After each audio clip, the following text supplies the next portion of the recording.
We are live. It is episode number 97. The Place to Be Reviews presents Monday Night Going in Raw. I am Kuyan, Mr. Monday Night, here with you. I am joined by this evening's panel, Steve from Franchise History TV. How you doing, brother? Good. How are y'all out there? Hope you guys staying safe. It's crazy out there. It is, man. It is. These are definitely strange times. Yeah. Absolutely. And we also are joined this evening by Mr. Tony ToneDef. How you doing, my brother? What's up, everybody out there in YouTube land? What's up, Pete? How you doing tonight? I just wanted to take this opportunity to wish someone a happy birthday. It passed yesterday. Someone close to me, someone special. So, happy birthday, James Franco.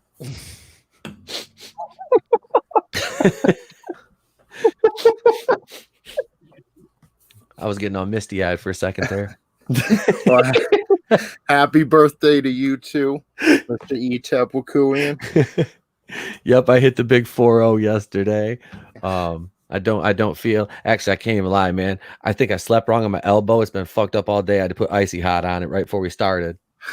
That's my mouse hand too. I'm like, oh no. I'm going to lift my 40 hit me all at once. It just like it hit me with a baseball bat is what it did. No. But seriously though, it is it was a good day. I mean, for a quarantine birthday, it was pretty good. And then today, today is the high holiday. So, and no, I don't mean not for some of my people. Some of my other people, it's a high holiday. It's a good day. It is. It has been a good day. I've partaketh in the devil's lettuce a few times, and had a little bit of an edible before we started, and I'm enjoying my glass of Cabernet Sauvignon right now because I'm a classy broad, and that's how we do here on the channel, ladies and gents. So we're going to talk about Batgirl to start with, and now I'll share this article here, and we do have somebody who's very, very well read on the DC side of things, and that is Steve from Franchise History TV. So you know the article that we're going to talk about here, and this is Batgirl's potential movie, which I did a video on a couple days ago. I was just interested in the character because of who I saw when I pulled it up. When I just searched Batgirl movie, who came up was Karen Gillian, which we'll get to that. But so what would your take be on this movie, Steve, being set in the Birds of Prey universe? Man. I think what they really should do before even going all in with this whole Batgirl thing is at least establish Batman the first.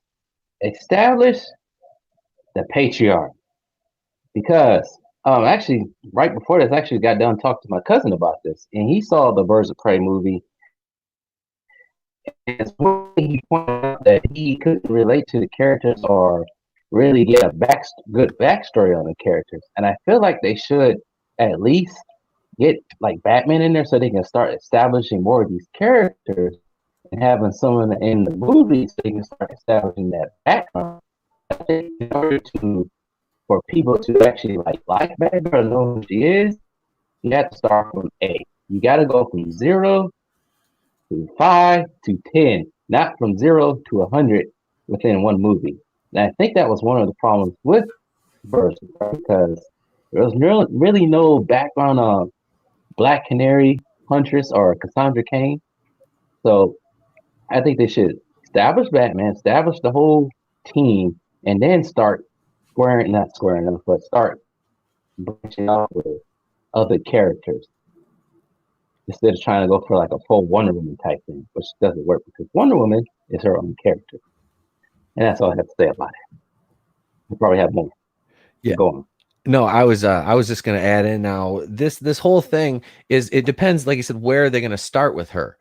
Because Barbara Gordon, and I just watched The Killing Joke not long ago, and pretty much all of my Batgirl Barbara Gordon knowledge comes from like the animated side of it. Mhm. And I mean, I like the character. I don't want them to botch it. And it's like, because I really like DC. I really do. And I've always been more of a DC fan than a Marvel fan, because Batman and Flash have just always been my two favorites. And I really miss like I said, we haven't had a Batman movie, and you and I were discussing this the other day. It was like, what, since 2012? Yeah, That's a the last solo Batman. solo Batman movie. And we had Ben Affleck as Batman, who was honestly a damn good Batman. He was plagued by some issues around him, which, writing and stuff that's not his fault.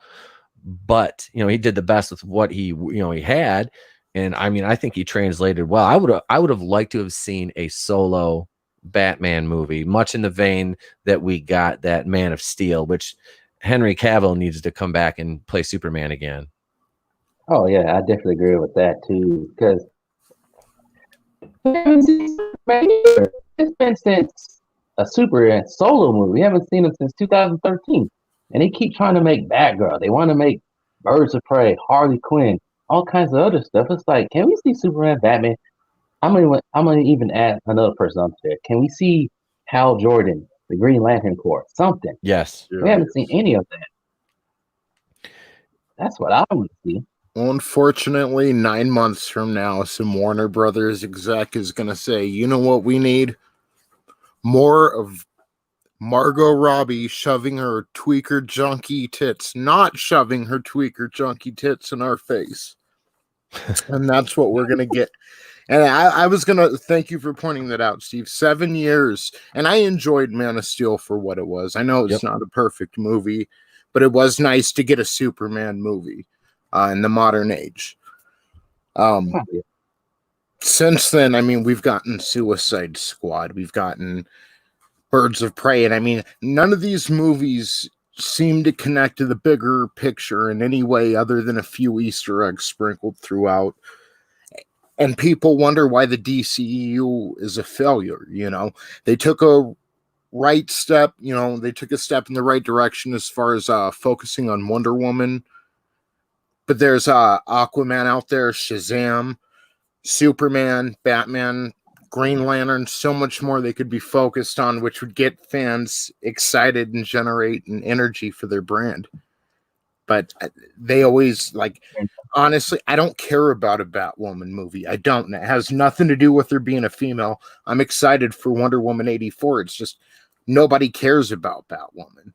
I'm sorry, they don't. She's the WNBA of DC Comics, and nobody cares. Yeah.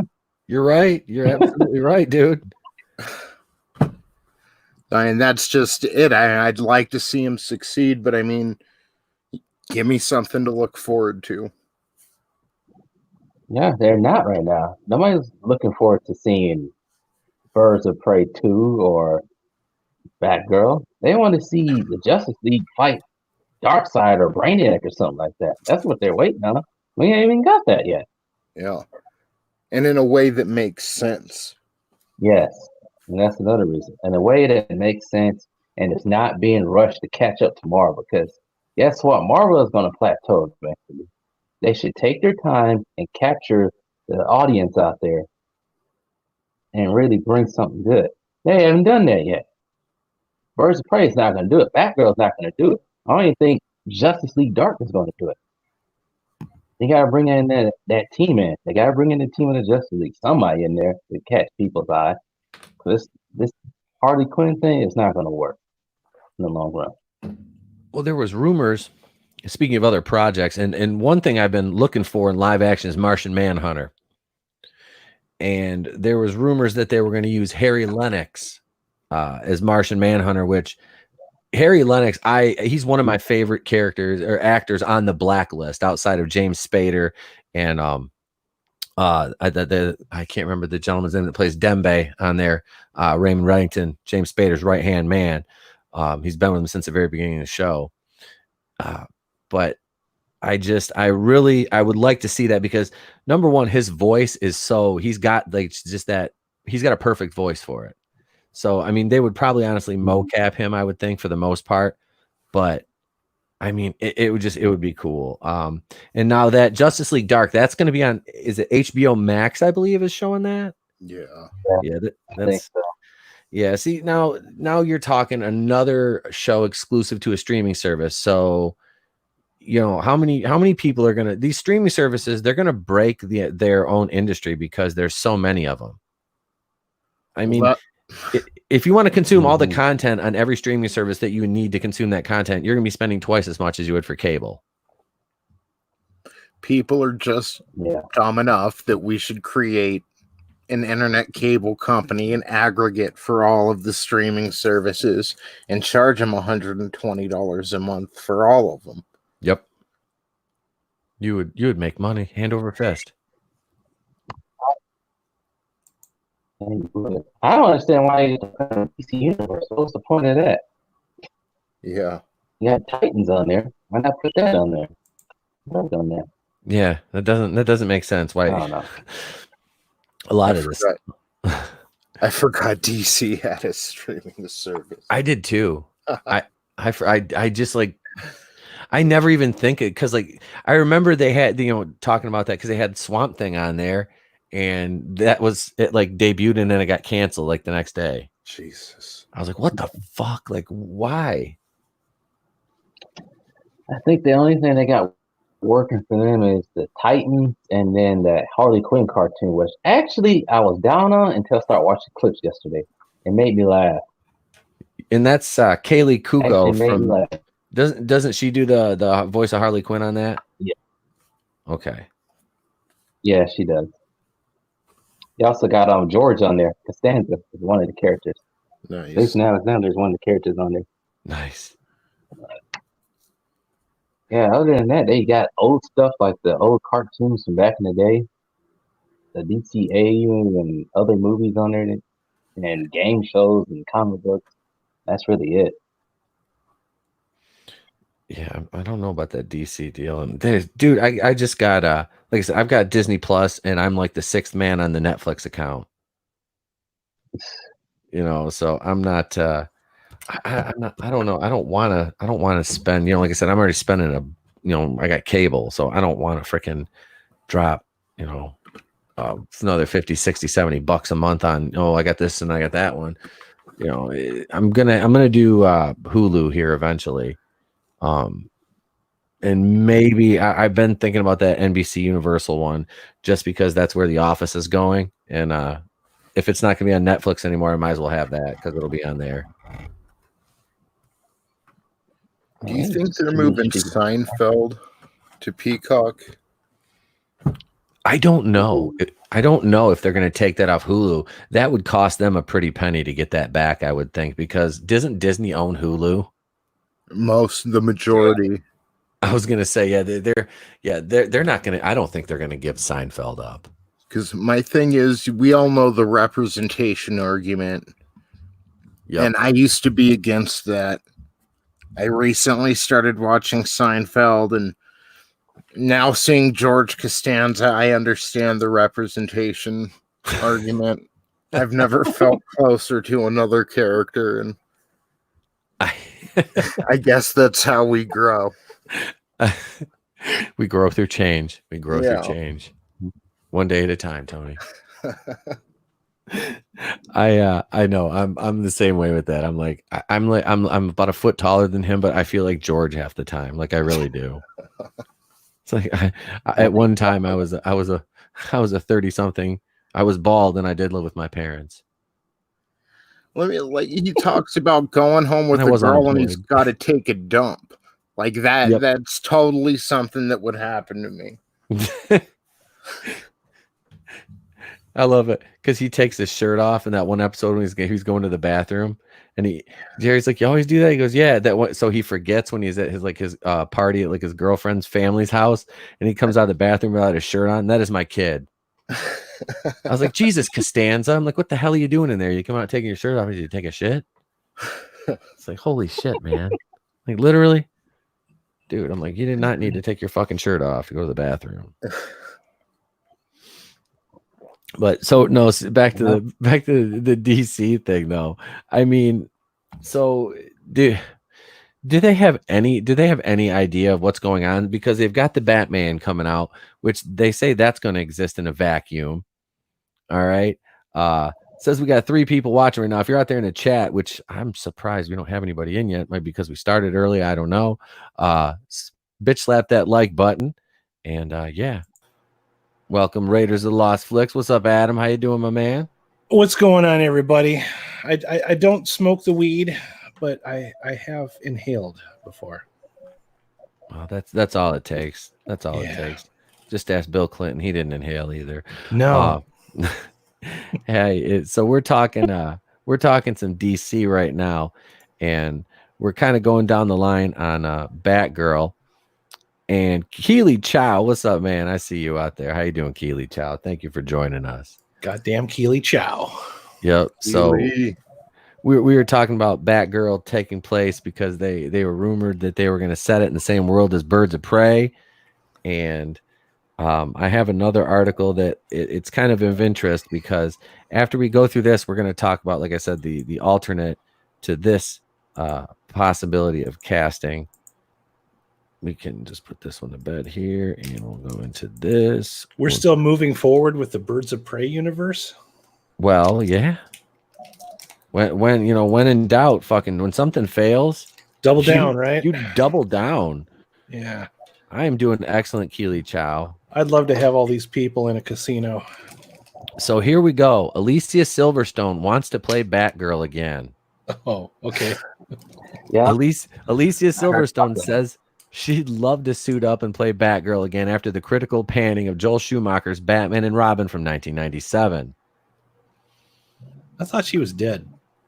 No, that's Brittany Murphy. She was the fat girl in Clueless. Can I just say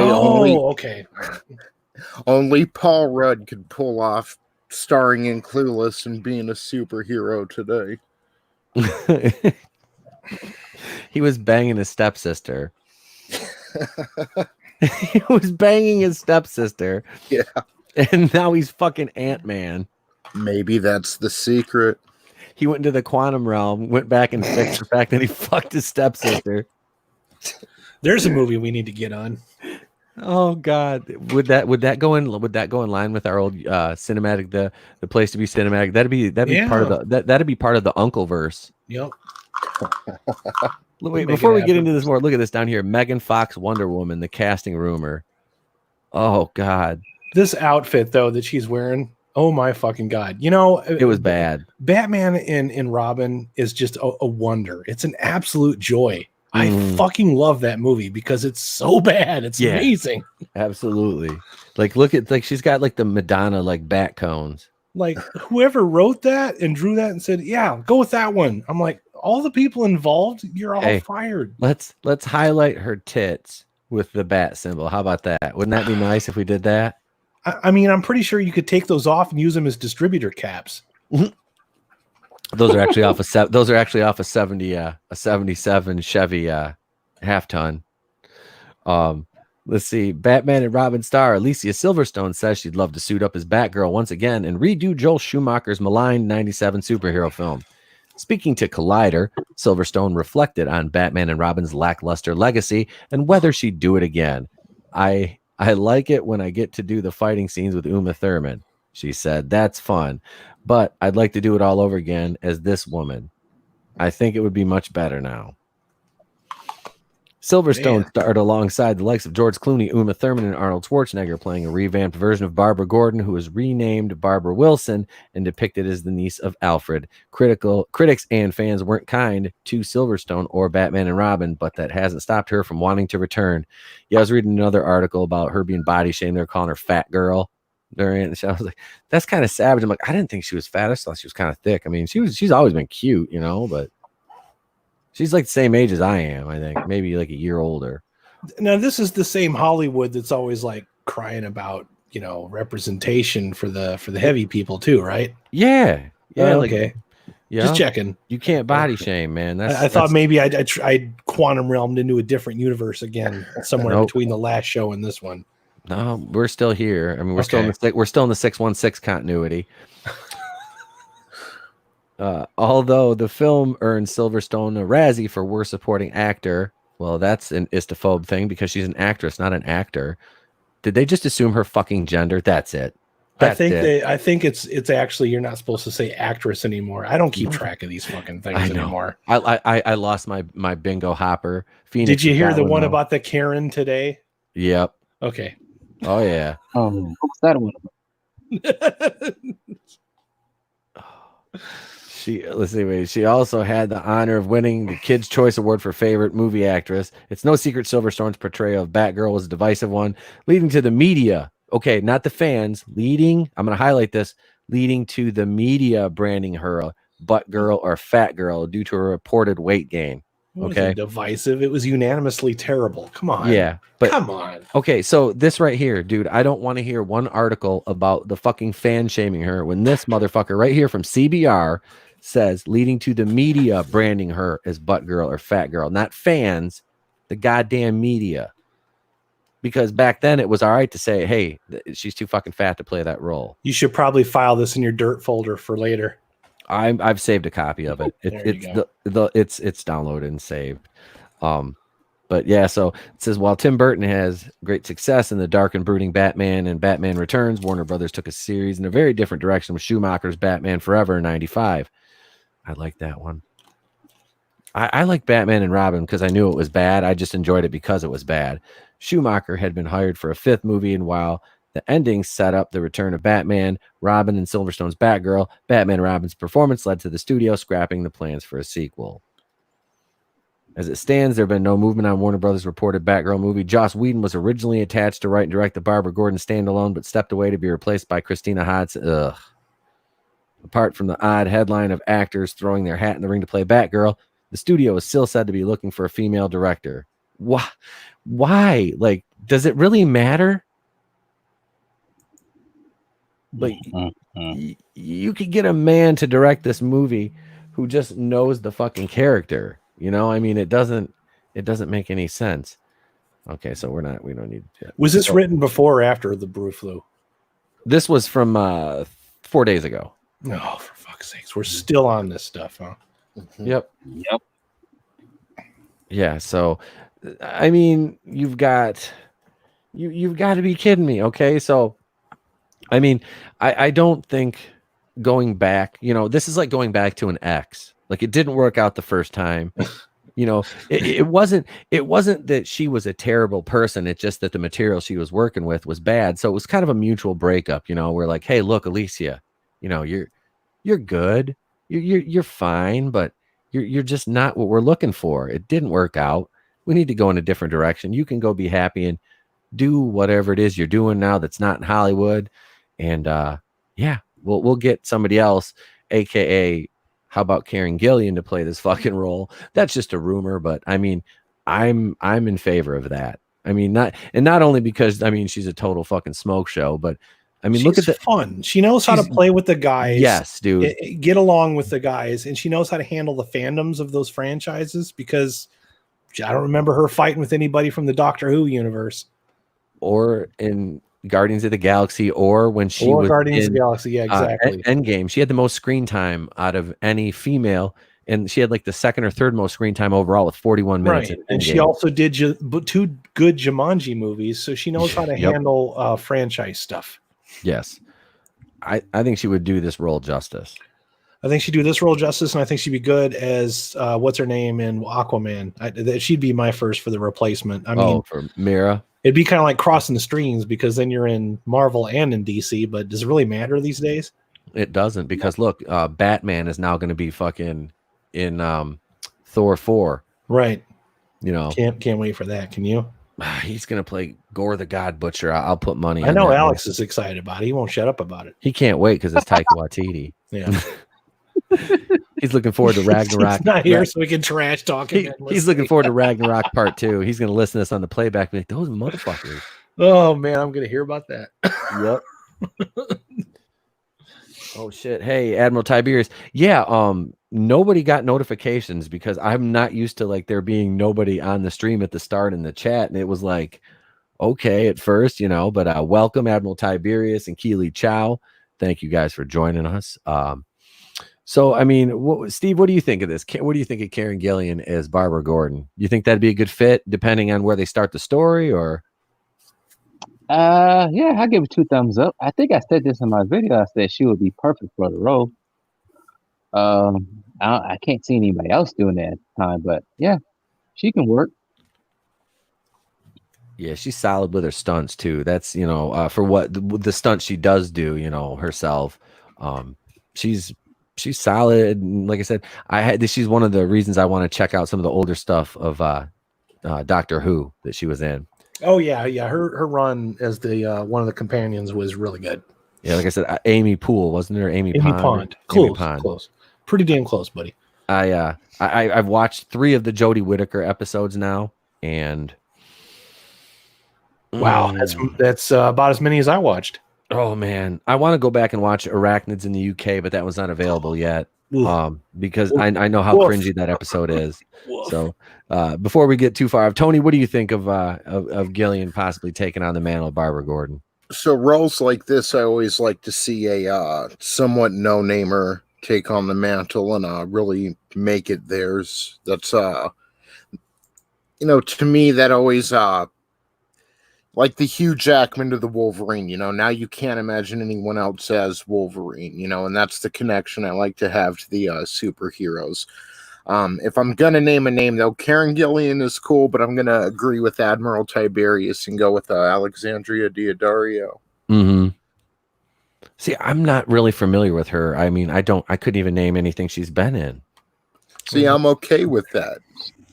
Yeah, if you're going for that, absolutely. And like I said, a lot of the Marvel, like Chris Evans. Chris Evans had been around, but he hadn't really been in anything that was like breakout role. Considering same thing with Hemsworth. Robert Downey Jr. had a career, prior to that, but he was kind of on his comeback tour, when he hit with Iron Man. So yeah, these roles, like you said, you give them to somebody like that, like Hugh Jackman. Now, who's going to play Wolverine? That's a very difficult thing to recast at this point because it's been 20 years that Huey's been playing Wolverine. So but this lady's pretty cute, Alexandra Daddario, but I have not seen a single one of these movies that she's been in. That's it, man. Like I've heard people talk about her, and I'm like, I had to look her up. I'm like, I have no idea who this is. Like, I didn't see Texas Chainsaw 3D, Percy Jackson, San Andreas, or Baywatch. I didn't watch any of those movies. Shameless, San Andreas, Percy. I haven't seen any of those. Not a single one of these things. Nope. See a lot of comedies here. A couple of rom-coms. Yeah, no. Mm-mm. Yeah, see my wife watches Shameless. I've never seen Shameless. But I don't know. I gotta say,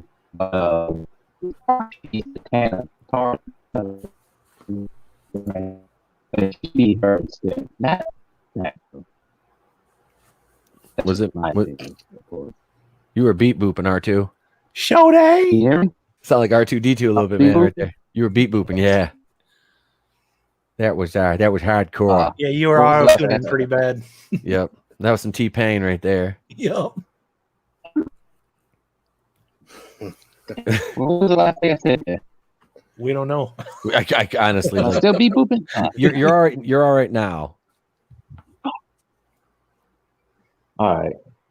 But I was saying though that she's a smoke show. My Steve B booping. Nope, you're good. You're good. Yeah, no, she's like I said, I looked her up. She's a damn fine woman. But yeah, I just had never seen anything, she's been in, so I didn't have any frame of reference really. I'm like, yeah, if she can act, cool, I don't care, that's all you can ask for is God, please no more Brie Larsons. Or Tessa Thompson. Tessa Thompson. Yeah.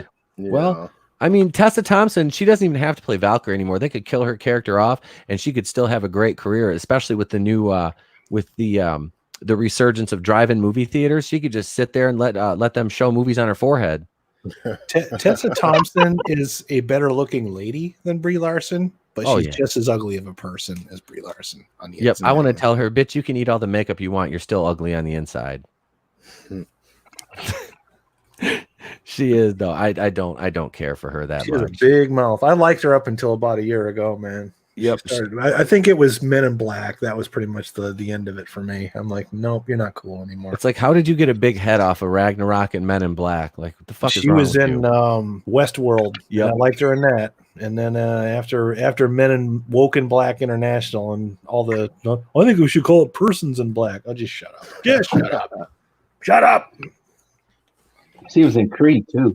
Yeah, Yep. she's great in Creed. That was probably my favorite thing that she'd done, but now I just don't want to look at her anymore. Yeah, I'm not looking forward to Thor 4 at all.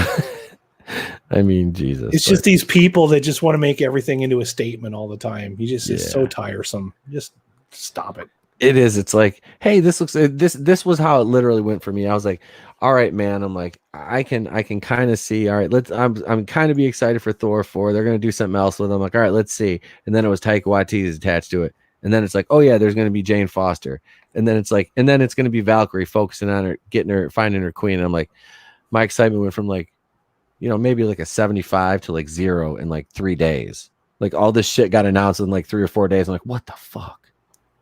I'm not sure if it's the actors or the agents, but somebody in Hollywood needs to stop telling people that, what I want to say here, demonstrating, symbolism, allegory. Everything doesn't have to be an allegory for an allegory. Just like entertain us and shut the fuck up. Yeah. Yep. But that would entail them not being like mouthpieces for, their convoluted beliefs that are based on their Hollywood bubble lives. Well, Tess is one of them, man. It's like every single interview. It's like her and Brie are just constantly like they're trying to one up each other as to how woke and progressive they can be and turn everything into a protest. It's like, stop it. Brie Larson is like one of those progressives that would probably like she's so woke she would wear blackface to try to make somebody else look bad. She would. Like that's I can honestly see her and her being like explaining it the whole time, just waving her hands and going, no, I'm making fun of the racists. Queen of the White Knights. Yeah. Yep. Be like, no, Brie, you've become what you swore to destroy, Brie. Yeah. You see, you have done that yourself. Quick, or Brie, she paints. Oh God. She does like the Nissan commercial, drop the taco and get in, and she's out in front of a Home Depot or something. Finger painting with glitter. Oh, God, don't do it. Oh God. I can't. These people, they just make themselves ripe for parody. I mean, it's like what's her name? Kathy Yan that directed, Birds of Prey. You're screaming about, it's men's fault and all this shit. It's like, no, you took the only reason people like Suicide Squad is because Margot Robbie looked hot in that outfit, and that's subjective because she looks like Hot Topic Harley Quinn. All right, so Sonequa Martin Green, add her to that pile of oh God, she on top of everything. I never did like her. She's a beautiful woman. She really is. Like she has beautiful resting bitch face, which I'm pretty sure she probably carries that all the time, kind of like Brie. Those two just Tessa was way hotter, but okay. So she just on Walking Dead, like I was like, is that just how she is? Like, is she like this all the time? And then I watched Star Trek Discovery, I seen an episode or two of that, and it's like, yep, she just has no range, like none. Like she's like Plank version 2. Michonne was hotter. Just saying. Oh yeah, Denai Guerrera's. I liked her in Black Panther with the shaved head. I like the Grace Jones thing. Not gonna lie, she can rock that, can't she? Yeah, Grace Jones. Grace Jones used to frighten me back in the 80s. I was just kind of like, she just frightened me. Like she's like she'd rip my balls off, But yeah, Michonne though. Yeah. She's bad as fuck, man. She's such a badass in Walking Dead. Like that was the because she left to go to she's gonna do the movies now with Andrew Lincoln, and I mean she hasn't had enough action to do. I mean, really, like the whole Whisper thing was kind of meh. You know, she's earlier on. I liked Angry Eventually, she's Michonne. going to get a role where she's going to do some acting because I know Yeah. she's capable. It's just She- nobody ever gives her any material. She needs to be a lead. She needs to be a she does. lead. That's Hey, the thing with Leo her. Red. Hey, what's up, Leo Red? How you doing, brother?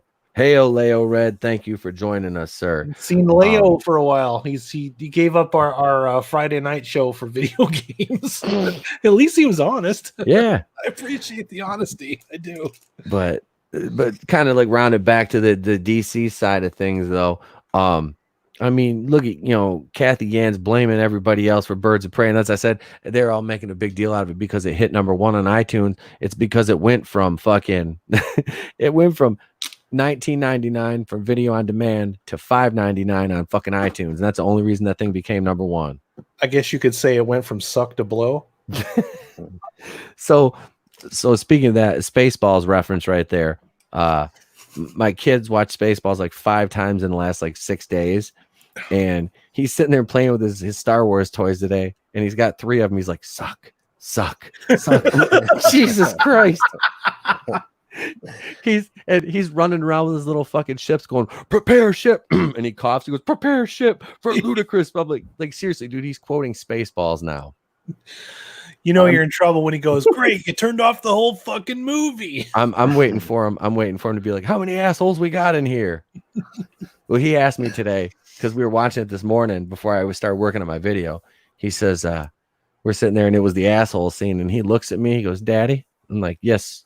He goes, is that a bad word? And I'm like, what?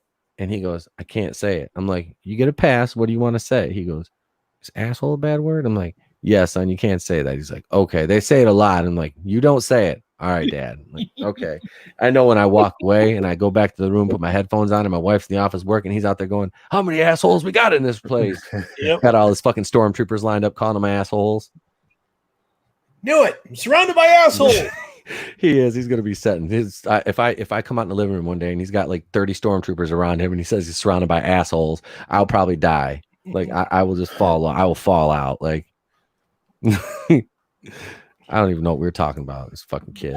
But no. So I mean, the whole DC side, to allude back to what Steve said about them, they need to start with Batman or Superman, one of their mainstays. You know, you can't build a fucking foundation of a house on toothpicks, which is what they're trying to do. Mm-hmm. It doesn't work, and that's the problem. Like you said, it's been since 2012 since you had a solo Batman movie, in 2013 for Superman.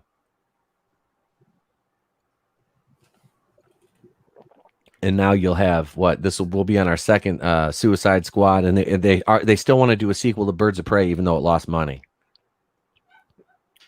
Ain't gonna happen. I don't get it.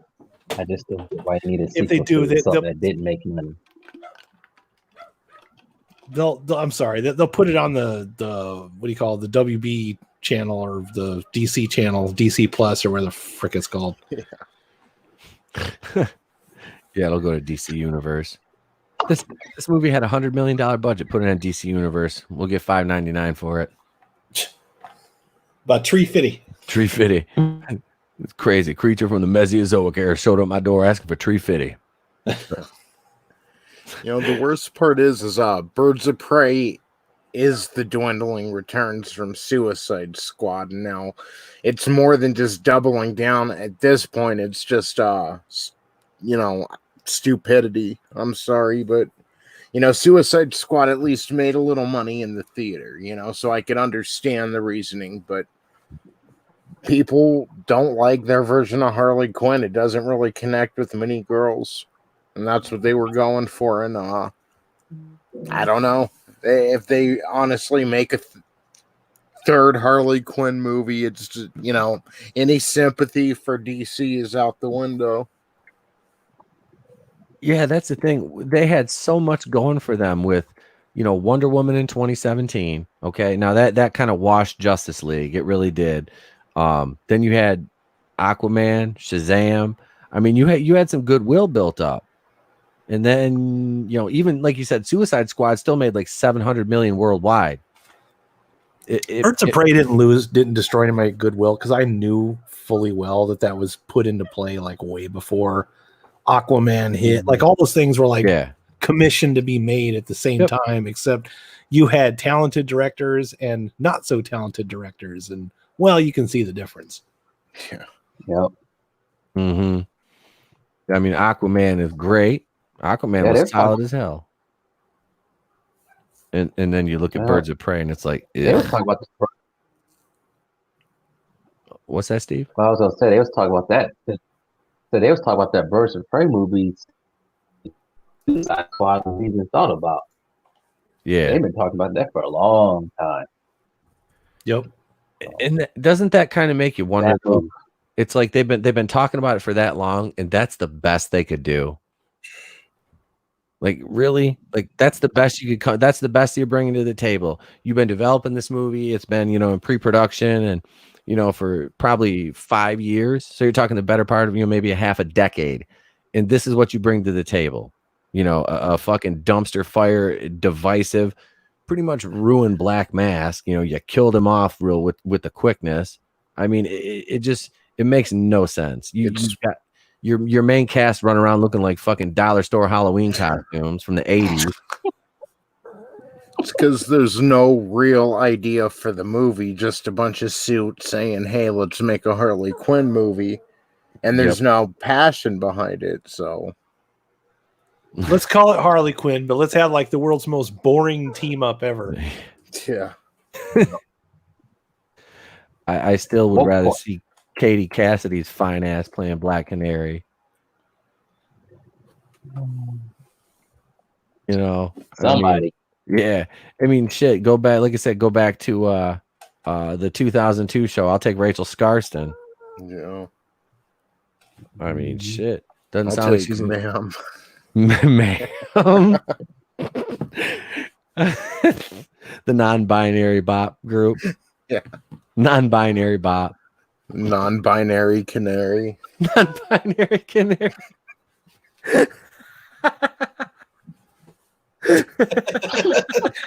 That should be one of the bullshitters superhero cards there. Dude, send that in, the non-binary canary. Holy fuck. That's fucking brilliant, dude. You should give yourself a pat on the back for that You one. deserve a pat on the back for that one. You, sir, win the internet tonight. Thank you. Thank you. Oh God, Leo Red. Here it is. We've got the casting already for it.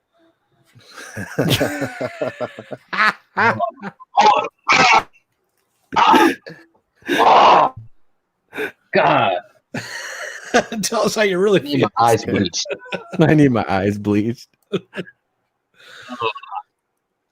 I have a feeling Leo Red secretly has the whole Lizzo catalog on his iPod shuffle. Goddamn.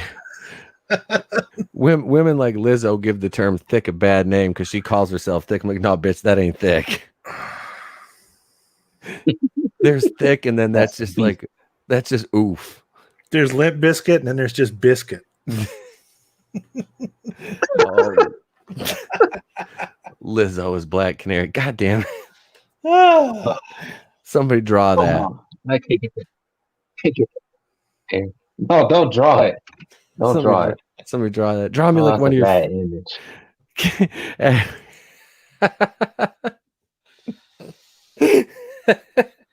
Hi, all you cool cats and kittens. It's me, Harley Quinn. Oh no. Carol Baskins is an old Harley Quinn. No. Joe Exotic breaks out of prison. She has the hyenas. She does. Except they'd probably eat her face. Joe Exotic, a more interesting villain than anything DC's created in the last 5 years. Let's just be honest. This is true. The Carol Baskin story, starring Brie Larson as Carol Baskin. I'll buy that. I'd buy that for $1. For once, I could finally see her playing a part that would be right for her. Yeah, That would- method acting her whole life. It's all been her method acting. It's all been leading to this role. Yeah. Me, Brie Larson, is Carol Baskin. This is her. This is like her fucking her Citizen Kane. Yeah.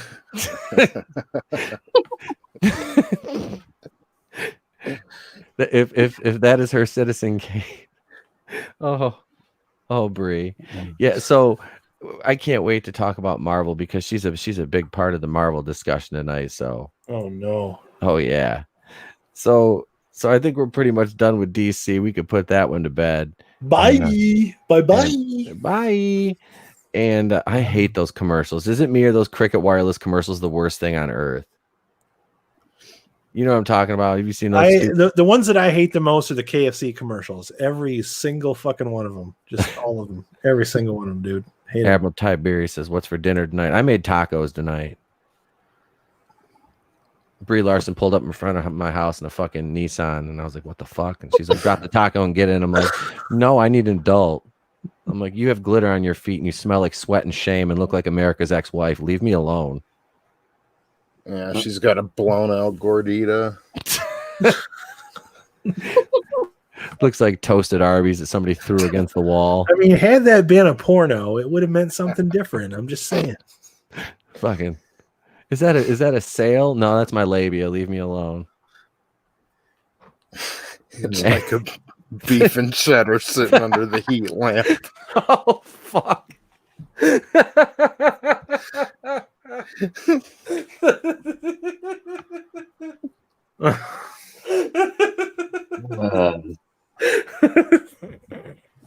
Oh Jesus Christ, Pete's help me, dead. Rhonda. I'm fucking dead, Rhonda, help me. I'm seriously. Oh, hang on, let me compose myself because I got tears in my fucking eyes right now. What's up, Link Alex 7? He's making a quick stop to say hi. What's going on? It's Ruby Rose's OnlyFans account. God damn it. Why'd you have to tell me that? Don't play with my emotions. I miss my girl. I miss that. They better I want at least the last 4. They better have made 22 episodes for the first season. They owe me. You know how much suffering I've done for that fucking show? Now I'm lost on Sunday nights. I got nothing left to review. What am I supposed to do? Start watching Lot Lizard fucking OnlyFans accounts now? Man. I threw more change at Marriage. To start reviewing episodes of Marriage Boot Camp.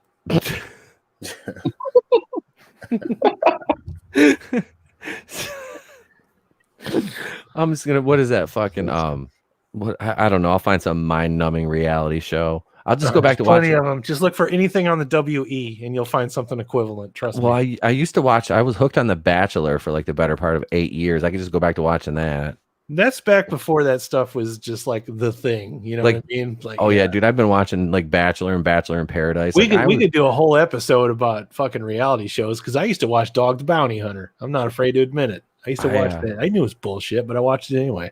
I auditioned for Survivor in 2005, I think it was. Nice. I had no chance at that. I'm terrible at the outdoors, dude. Are you fucking kidding me? Like, I would have went home probably like the second or third day. I guarantee you, I'd have been like the second person voted off.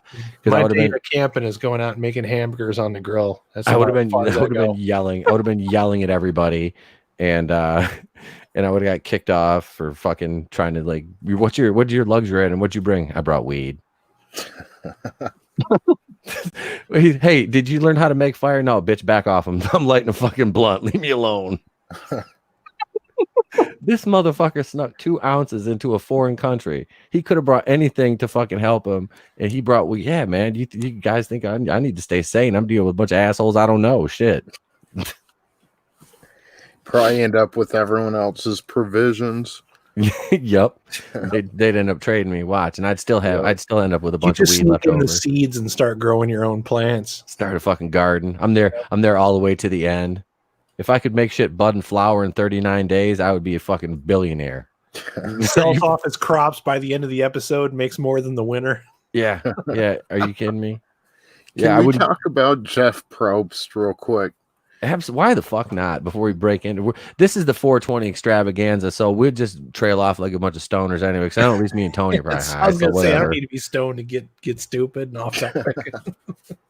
This is going back to the fucking old days of the show with the fucking the segues on segues. What do you got about Probst? All right, so I've seen a couple episodes of Survivor, but I never watched it regularly. But I think most people know Jeff Probst from the hosting Survivor. Does anyone remember he was the FX guy when FX first came out, and they were showing like the old Adam West Batman episodes, like back in like the mid '90s? He was the FX guy, and he would host the entire channel like day and night. Does anyone remember that? I don't. That's where I know Jeff Probst from. That's fucking hilarious. Yeah. Hey, what's up, Kendo Slice? How you doing, brother? Good to see you. Thanks for hanging out. I just want to say there was, a tear of pride when I saw he had made it onto broadcast television. Fucking Jeff Probst. He was, I don't know if he still is. He was like married to one of like the hot ass women that was like a contestant on there. Like, think about it though. You're talking about Jeff Probst, dude. Like, he's like a little dude. Like, he's in good shape. Like, he takes care of himself. I mean, he's a good looking guy. He's out there. Like, it's basically like an all you can Probst buffet for him. Hell yeah. I mean, these girls are out there in the wild. He's like, hey, look, girl, I got some beef jerky. What's up? I mean, seriously. And that's what he's earned it, because I mean, I watched him trudge through the swamps of FX when it first started. Now he's tagging hot Survivor Strange. What would you do for a Klondike bar? For real. Especially out on the wild. Yeah, you've fucking been out there getting spiders crawling in your ears and shit, not shaving your legs for fucking, 30 days. This chick is going to be fucking, yep, a Klondike bar? Psh, shit, she'll give away her firstborn.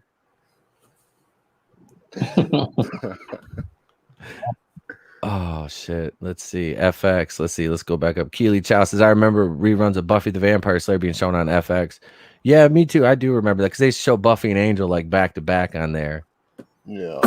Let's see. Alex says, FX is how I caught Buffy until I caught up in the last season.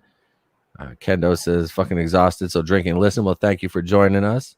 Admiral Tiberius says, Pete, you should put in for the Titan games. Well, if the Titan games consist of sitting on a couch and talking shit to the TV, or sitting here talking to you good folks, and I would be the fucking world champion. But unfortunately, I am not back in fighting shape yet. And that is in the works. I'll go ahead and just say it right here. I am this is my goal this year for the next about 8 months. I'm going to train my ass off, and I'm going to have a fucking retirement match by the end of this year. It's going to be a fucking basically like a old school TV taping. There's probably not going to be anybody in attendance, but one of my friends has a ring set up in an entryway. So and it's the ring I used to roll in. So that's my goal by the end of the year, is to have a fucking retirement match to upload, or actually just live stream to the channel by the end of the year. So yeah, I don't know shit about wrestling, but I imagine that if you had some of that backyard wrestling shit and you fucking filmed it and put it up on your YouTube channel, your subscriber base would go way up. Oh no, I can't go to backyard. I can never do that, dude. That's going in the NFL and then like, going back and down and playing pickup games. You can't, no. Like I never made it to like the big, but I mean, just for like me, like I was never a backyarder, and I pride myself in that. I broke into the business and did it the right way. I got trained and everything, but I've never worked a backyard match. But no, this dude it's a legit ring set up. He's got a garage, and he's got a ring set up in there that I used to roll in, and we're gonna do and I'm gonna have one of my boys. It's a referee, Mad Dog Warren. He'll ref it. He's on my Tuesday night show, and I'm probably gonna work. I'm gonna work it into probably a triple threat match with it'll be Brody and who I used to work a lot with in IWE, and brother Will Vendetta, who's on the Tuesday night show with us, and Brody might actually be on tomorrow night.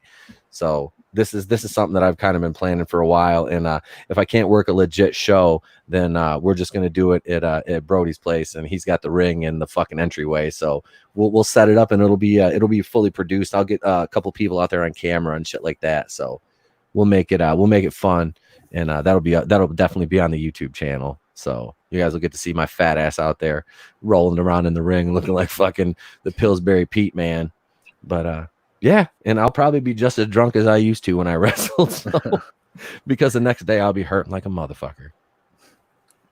Well, congratulations and thank you. But yes, man, I'm willing to suffer for my subscribers watching shitty Batwoman or getting my ass beat in the ring one more time. So hell, I might even get color. Who knows? I'll fucking bleed. So I've never been allowed to just like to gig. So I might just cut myself and we'll get some color. It'll look good. It'll look good on TV. It'll look good for TV. So yeah. But no, we were talking about reality shows. I was going to audition for Big Brother in 2017 when I was wrestling. If I didn't have to quit so abruptly, I was going to audition for the 2018 season of Big Brother because there'd been a couple. There was one independent wrestler on there, and there was one. It was Sid. What's his name? Tony. You probably remember Sid Vicious. Yeah, I do. His son was on there. Bill Udi nice. looked exactly like him, like a carbon copy. Like I was waiting for him to step out of bed and just snap his leg in half at the knee. But this dude did like Sid Vicious jumped. Now he was like 6'10", about what 320 pounds. Like he was in good shape. He looks like a big Michael Rooker. Like if Michael Rooker was like 6'10" and like muscular, that would be like. That's what Sid looked like. He jumps off like the second turnbuckle, like lands on his feet, and his leg just fucking snapped in half. It was flopping around. It was like the most disgusting thing I've ever seen. They replayed it like 19 times the next night too. Yep. Yeah. Good old Nitro. It's like, hey, well, let's watch Sid's leg break for a half hour. But to be fair, is probably the most exciting thing that had happened in a while over there. Yeah, except for Norman Smiley having matches and the cat, because Ernest Miller was always fun as fuck to watch, dude. That's one thing me and Kendall were talking about. We were talking about Norman Smiley the other day. I was like, I'm going to start that as a segment on the wrestling show. It's going to be This Week in Norman Smiley History. We used to have, it's 420, we used to have a bong, and this is, around aging myself here, but dating myself, but this is the turn of the millennium. We had a bong, and it was a smiley face, like the don't worry, be happy smiley face. Yep. And its name was Norman Smiley. Norman S. Smiley. Yep. Screaming Norman. Yep. Kendo just said the fucking big wiggle. That shit, like, he got over with that so fucking much. He was a jobber for years. Oh yeah. They gave him a chance, and he made the most of it. He did. Here's a good one. Hey, here's a question for Tony. Tony, why you got Billie Eilish profile picture? That's Billy. That's Billy Buscemi to you, Admiral Tiberius.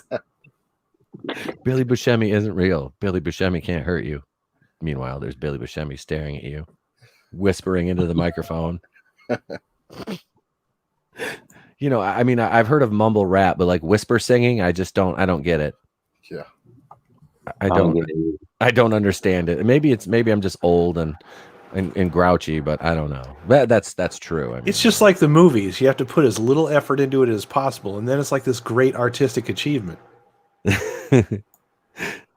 Oh God! So how's everybody doing in the chat? Give me, I don't know if you've been if you've had a chance to partake in the devil's lettuce today. Fucking give me an F in the chat. I know some people have, some people haven't, but let me know if you've been able to enjoy either that or an edible or something like that.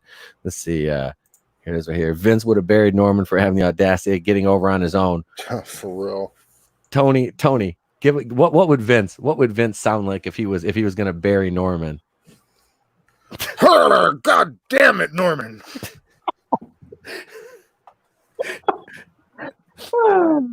It's like when he made, what was his name, Droz, when he nicknamed Droz. He's like, he made puke, that's your name. He made him throw up on command. He's gonna puke. Yeah. Norman, here's what we're gonna do. We're gonna put you in a spacesuit. Didn't we do? Oh wait, no, we already did that to that Mexican fella. Remember that? They made Conan fucking Max Moon. Fucking Max Moon. Jeez. I'm trying to think like some other just like whack ass gimmicks they saddled people with. I mean, well, there's a million. I mean, let's be honest. I remember when Edge was like Adam Stryker in fucking WCW. Yeah. Oh yeah. My favorite was the Nation of Domination though. That's my favorite. That's my favorite fucking Vince McMahon story. It's like brings Jamie Dundee in because he started a stable called the Nation of Domination with Wolfie D. Two white guys in fucking in his dad's fucking Bill Dundee's wrestling promotion, and then it's like, hey, we're gonna put The Rock, Farouk, Ahmed Johnson, basically every black guy in WWF at the time in the stable, and we're gonna call them the Nation of Domination, and it's gonna be like a Black Power stable. Oh yeah, hey Jamie Dundee and Wolfie D, you're fucking fired. They're like, hey, wait a minute. And that turned out to be the Nation. But then when The Rock split off of that, that's when The Rock got fucking huge. So Yeah. you know, I mean, that was just hilarious. Vince like took that fucking whole gimmick from Jamie, brought him in, and fucking just and I've met Jamie Dundee. I've worked shows with him. He's fucking, I don't know. You remember them, Tony? Remember PG-13? Vaguely. They're very I mean, they weren't on like the main like national stage very long. They were mostly in indie, and it was like USWA. Was Bill Dundee's promotion. And Jamie Dundee, goddamn sound like this. I called him and left him a voicemail in his own voice. I was like, how you doing, Jamie Dundee? This Jamie Dundee. Good to fucking talk to you. He literally sounds like Carl from Sling Blade, Billy Bob Thornton. I used to do that. I used to do that shit to him after we were drunk. We were after the show. Like, hey Jamie, you want some biscuits with mustard on them, you fucking redneck? Fuck you, you Yankee bastard. Fuck kick your ass when you're sleeping. I'll blade you, fucker. Oh yeah, dude. He's funny as shit. He's a dick, but he's funny. He came to the show, one of the shows. Like now, it's like it's pretty much respect when you come to a show. You dress. I don't want to talk too much wrestling tonight. We already have been, but you dress up, right? He shows up one show with, you remember that big foam cowboy hat Jim Carrey wore in Dumb and Dumber? Yeah. This motherfucker gets out of the truck, rode all the way up from fucking Nashville, Tennessee, this big ass purple foam fucking cowboy hat, wearing scrubs and flip flops. And walks into the venue like that, carrying his gimmick bag, and we're like, oh my god, drunk as shit. I mean, it was just like, oh, Jamie, what fuckers? I've been in this business 25 years. Fuck you. All right, Jamie. He sounds like the type of guy who would put a cigarette out on a waffle, a perfectly good waffle. That you pretty much just summed up Jamie Dundee. Like, yeah, I was friends with him on Facebook until he started posting pictures of himself and like Freddie Mercury get-ups. I'm like, all right, Jamie, I can't do this anymore, bro. Shortly after that, he's like, I gotta go to rehab again. This is the 5th time this fucking shit didn't take. Was he Freddie Mercury before or after the weight loss?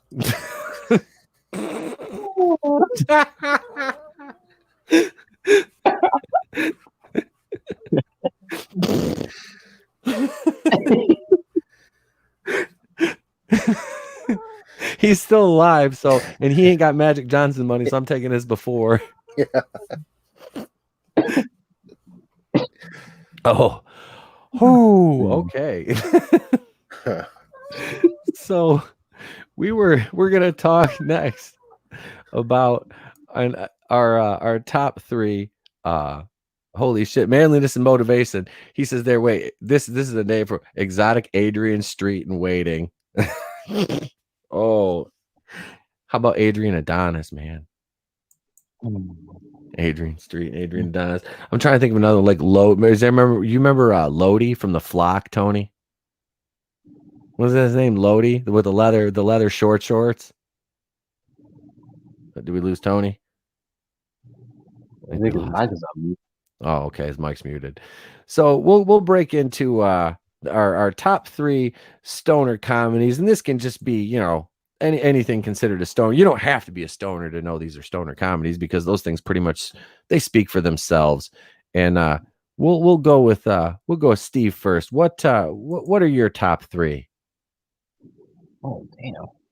I don't really have any top 3. I probably have 2. Okay. Probably one could be How High. Mm-hmm. And did we want to count Friday's one? I'd say Friday. Friday counts because it's pretty much based around weed. Yeah, then Friday. Okay, so How High and Friday. Mm-hmm. Those are two. How High is on my list, man. I've seen that. I've seen that movie.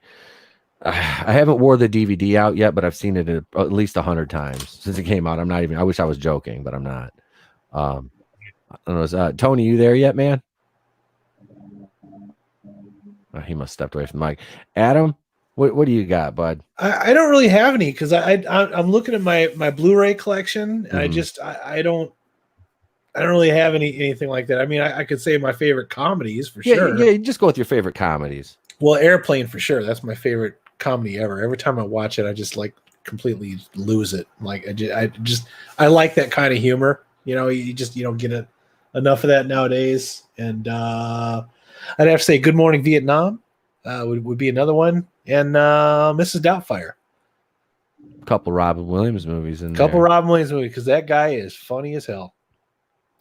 Manliness and Motivation's got a good one here, and this will segue into mine because Tony had to step away for a few minutes, so I'll go next. And he says Nice Dreams, which is a Cheech and Chong movie, and that is absolutely right. It's right outside of mine. Up in Smoke is on my list too. My top three, which are based off my video earlier. Number 3 was The Big Lebowski, which I love. I think I started with that one, didn't I? I think I started with Big Lebowski. Yeah, it was a Big Lebowski. That's one of those movies where I feel like I need drugs to understand it, and because I don't really do drugs, I don't get it.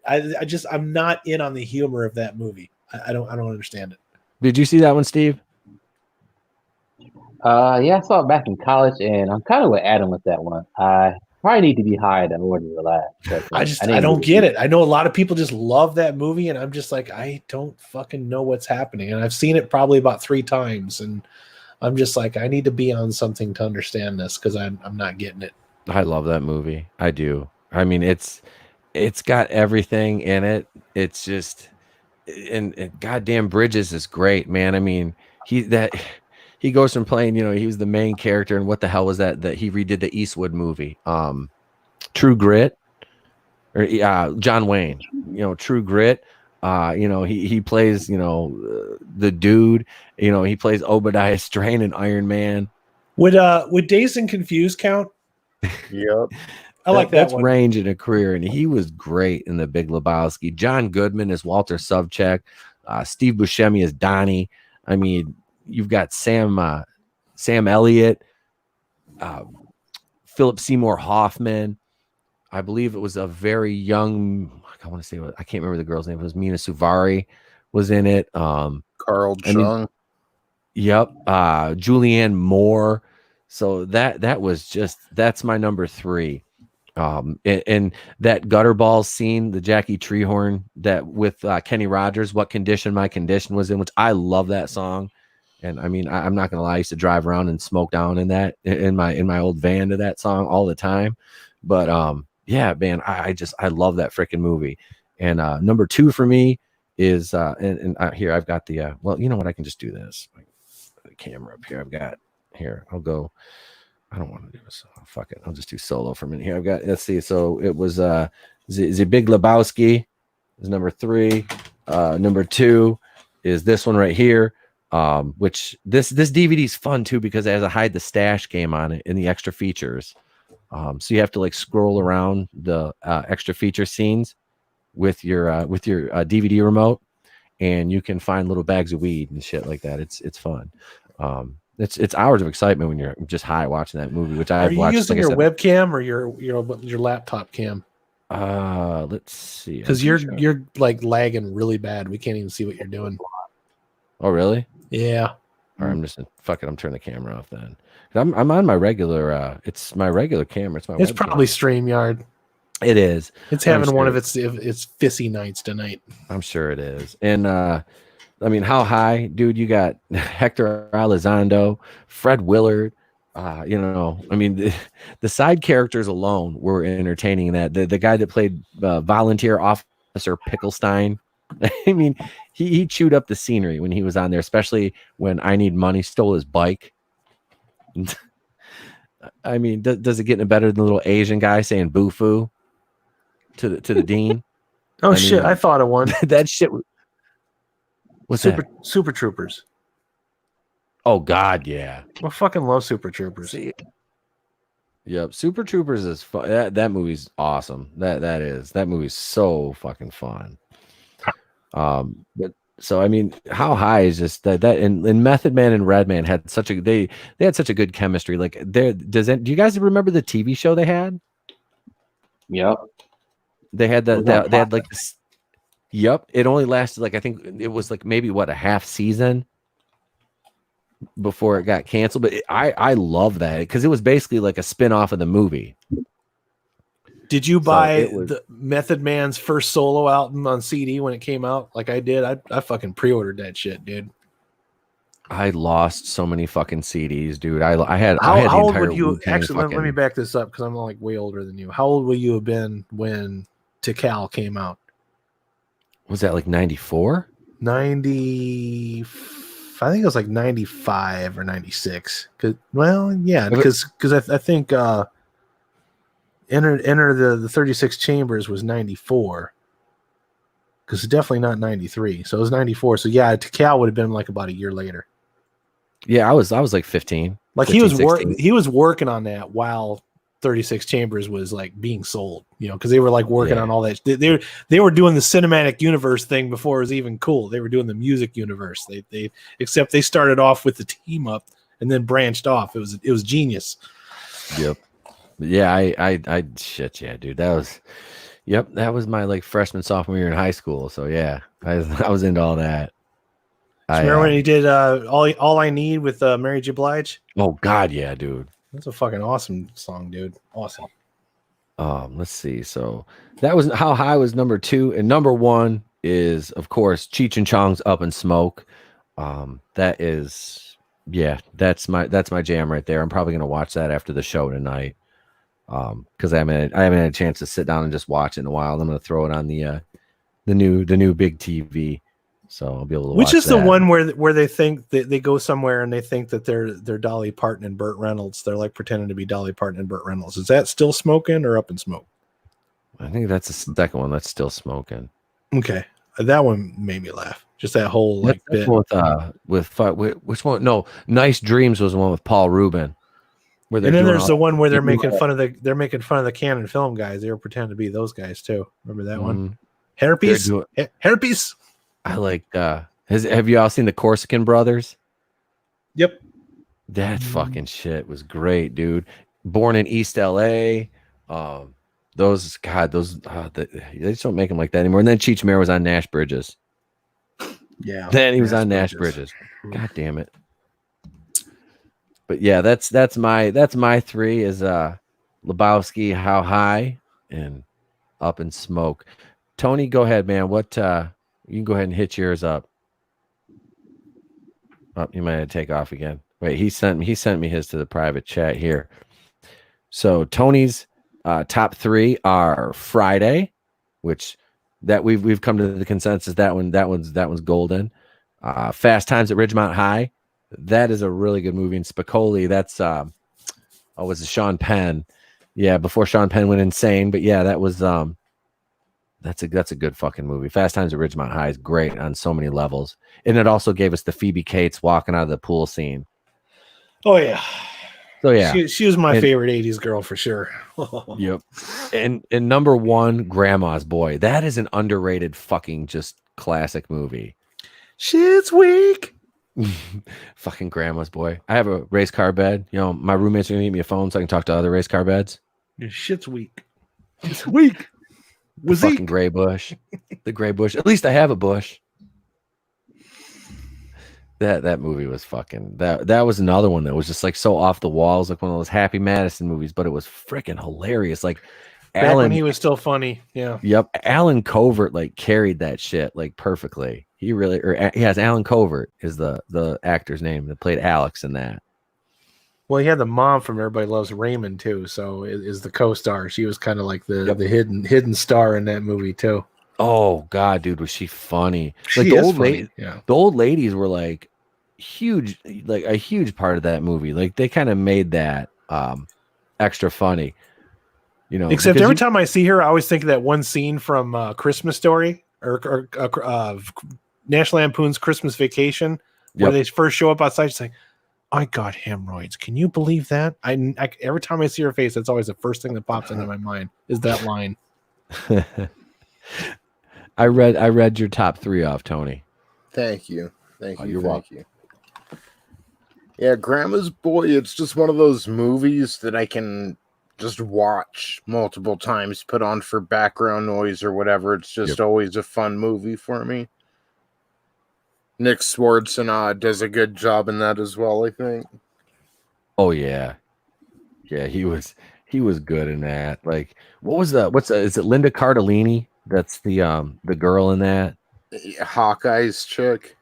Yeah, Yeah. yeah, that's Linda Cardellini, and the dude that play I can't remember the kid's name. That's like the game designer that tries to dress like Neo from the Matrix. JP, holy shit! Adios, turd nuggets. That fucker. Hey, I didn't know they made that shit in the Matrix, JP. See, how come he never gets mentioned with the iconic movie villains? He's right up there with Loki. Yeah. No. I don't know. It's pretty hard to pass up Shooter McGavin. I think he just kind of steals the thunder out of all the villains. That's a good point. Yeah. I eat pieces of shit like you for breakfast. You eat pieces of shit? For breakfast? That's not what I meant. Oh shit. Yeah. Oh, damn, man. There, my fucking internet came on. Can you guys still hear me? Yeah. I can still hear you. Okay. I looked down and I tried to post a comment in the chat. It wouldn't post. It's like you're having internet difficulties. I'm like, oh no. How long has it been since you changed your Ethernet condom? We haven't addressed that issue in a while. Well, I used it on Ruby Rose for a while, and there's no telling where she's been. And she was locked up for a while. There's no telling where she's been. I picked her up after Orange. I picked her up after the Meg and Orange is the New Black, so I don't know. She was in that salt water for a while, so I don't know, man. You think that would have sterilized her? Apparently, it did not. Does she sometimes smell like Anne Heche? That's weird. We were just talking about her just before I got on the podcast. I was talking to my mom about Anne Heche. Like what the hell happened to her? I'm like, Mom, you don't understand. Like, she was pretending to be somebody she was not so that she could get ahead in Hollywood. And then once she got where she got to go, she dumped that person like a bad habit. That shit spreads around, and now she doesn't get any gigs anymore. Yeah, and that person happens to have a lot of power in Hollywood now, too. Way too much. Yeah. We could probably address that. The fact that she's gone on record complaining about how she's a prisoner. We're not talking about Anne Heche anymore. We're talking about Ellen DeGeneres, her former girlfriend, okay, who's complaining about broadcasting her Ellen show out of her $27 million home, and she's complaining about being a prisoner in her home, and even though she has an entire staff, Pete, to produce her show, okay, we're lucky if our StreamYard connection works, and she's got a whole fucking staff, so fuck you, Ellen. Seriously. How do you live in a $27 million home when you're a comedian that's not funny? That's a good question. Like you say, you just have to be powerful and know everybody. Yeah. You got to be the first lesbian in Hollywood, I guess. Also, she had a sitcom that got canceled. Yeah. Yep. And still somehow managed to fail upwards. So it's kind of like Elizabeth Banks. Oh, boy. Yeah, I was waiting for her to turn that corner and say she's a lesbian. I mean, it's the only way she could possibly get any more woke. I mean, I think she's hated on men as much as she can, so she might as well just go to the other team now. Yeah. I mean, shit. She has to go to the Brie Larson School of White Knighting. Oh god, yeah, the non-binary canary school. Like Tony said, or Tony came up with that one. Non-binary canary. Non-binary canary, man. You should probably get that trademarked pretty soon. I would trademark that, Tony. Yeah. This is a non-binary unit canary. These fucking things. So how does it reproduce? It doesn't. We have to genetically extract DNA from it. Kind of like in Jurassic World: Fallen Kingdom. It's fucking terrifying. No, they just blow the blowcorn and hope that the stork will bring somebody.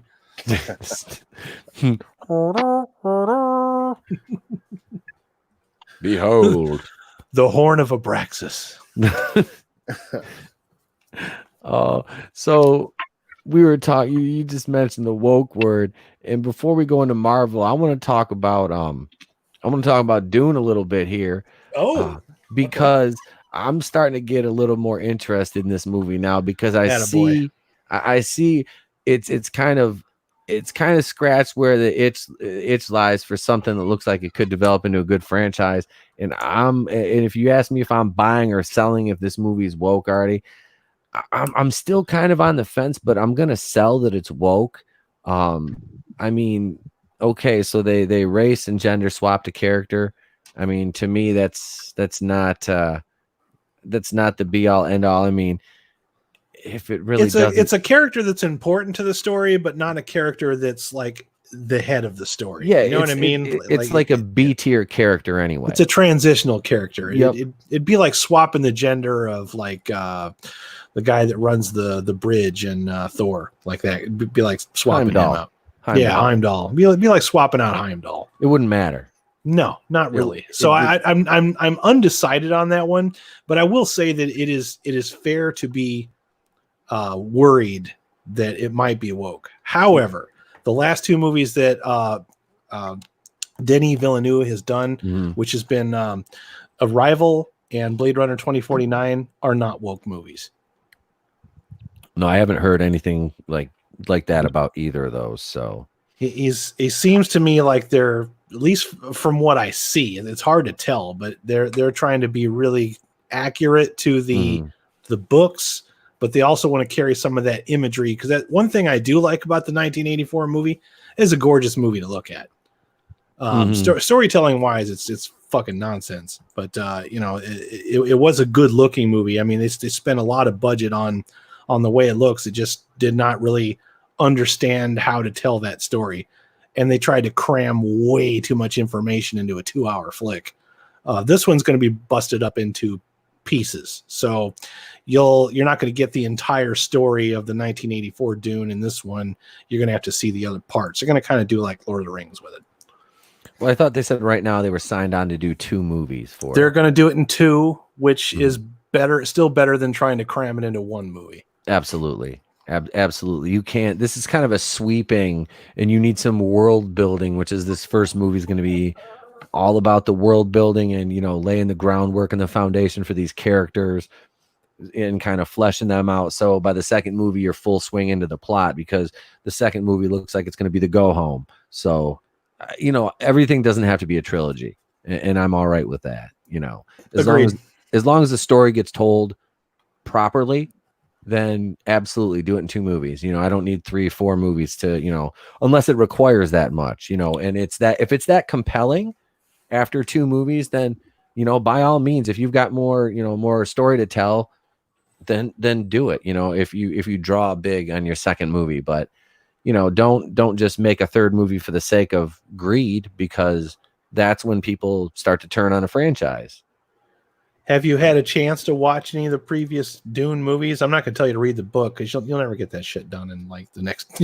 So it's a big ass book, dude. Yeah. But have you seen like either the movie or the miniseries that are available?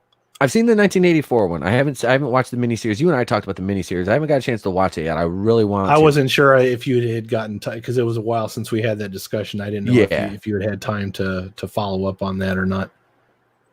No, I haven't yet, but I really want to.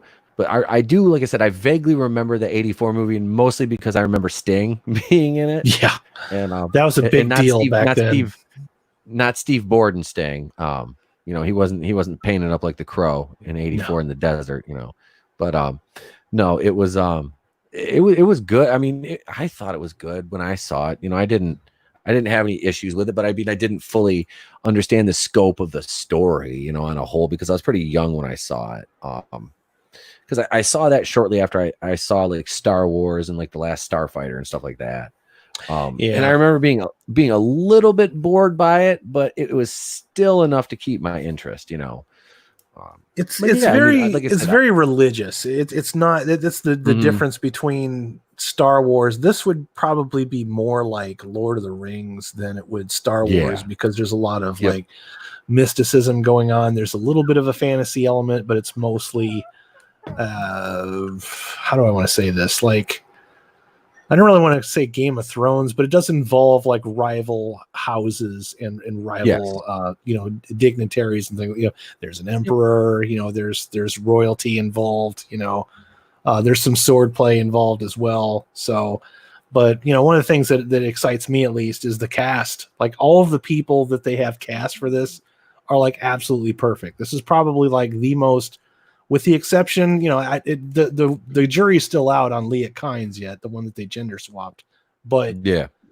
Until I see the movie, before I say it's woke, I'm pretty happy with the direction they're going in.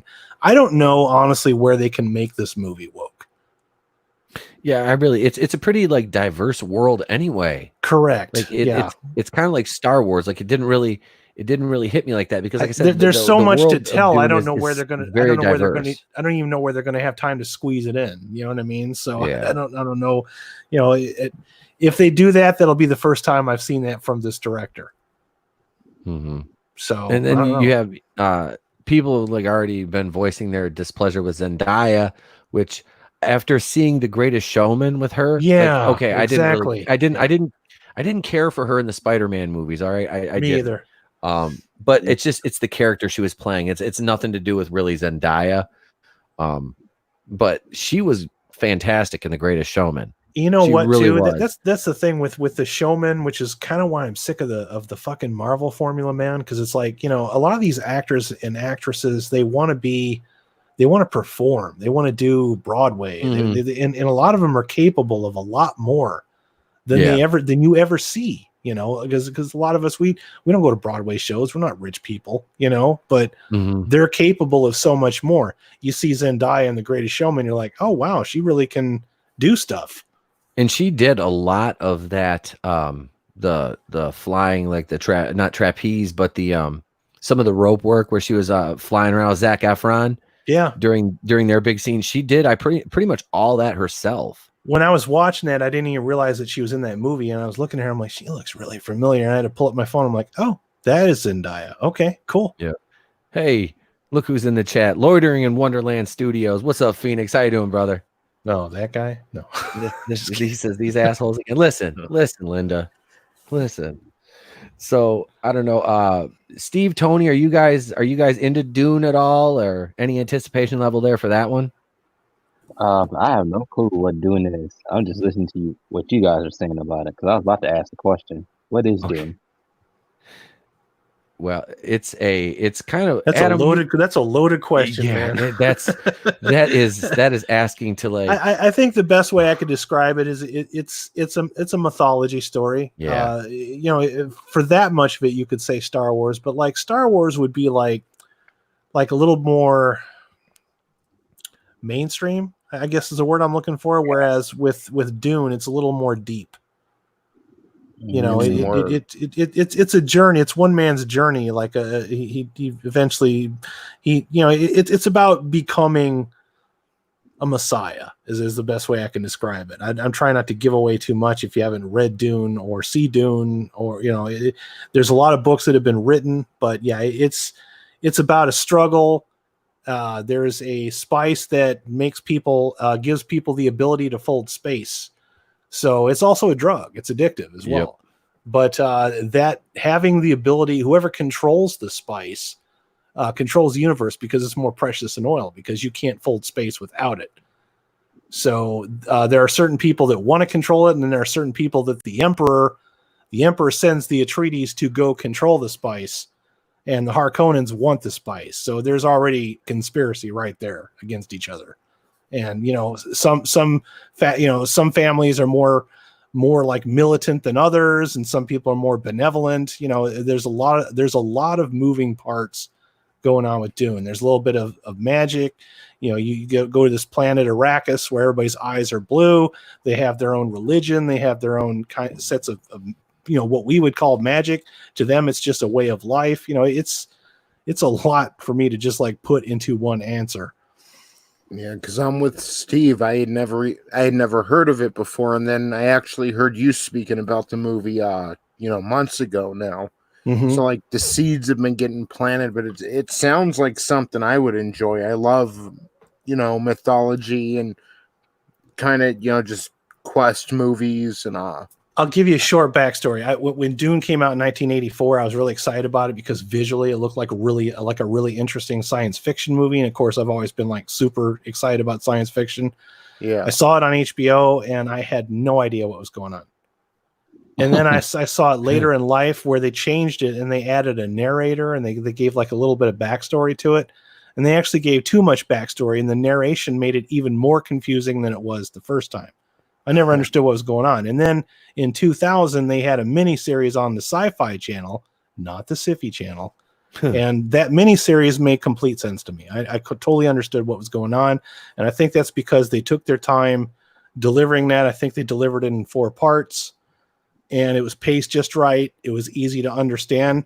Visually, it was not as interesting as this 1984 movie, but you could understand the story. So if you were to watch that mini series, which is usually available on YouTube, usually just like do a search for Frank Herbert's Dune and watch that, you'll understand why I'm excited. Because if they do this right, they could start a new franchise of science fiction where we have none right now. And that's one of the things that appeals to me so much. Again, we're thirsty for good entertainment, and we have been for years. I mean, correct. And I did let Nick a few weeks back. He finally talked me into watching The Expanse one more time, and it's my 3rd passing. I still feel the same way about the first season. It's a little dull, drags a lot, but once you get to like middle of the 2nd season, and then once the 3rd season hits, wow, it's worth it. I'm on the last season now. I think I got 2 episodes left, but that is some very well written science fiction, and I'm happy to say there's some things in there, but it doesn't ever feel like it's woke because it doesn't screw with the story. You know what I mean? And you don't really get any of that until like later in the show, but it doesn't feel like there's any kind of an agenda there other than to tell you a story, because this world that you're watching, with The Expanse has its own set of political problems that we don't need to drag ours into it. You know what I mean? Like it tells you enough to know about different classes of people that hate each other and acceptance and betrayal and all that kind of stuff. There's no room for like current world woke politics in it. So I'm like, wow, I'm watching a show that's not preaching to me. That's all I ever ask for. But yeah, The Expanse will give you that experience. Let me take a moment here to acknowledge the chat. RT Animals, one of our new subscribers here, says Sting yelling, "I will kill him," was a meme before memes were a thing. Yeah. He's not wrong. Let's see. Loitering in Wonderland Studios. Dune needs to be a Netflix miniseries, not a movie. That'd probably I could agree with that. I kind of wish it would be. Yeah. Do like a 6-8 episode spot on that. Yep. And you could get the whole story in that way. RTM also says Quinn's Ideas has a pretty good rundown of each book and each show on his channel. Yep, I found that channel when I was looking into some Dune reviews.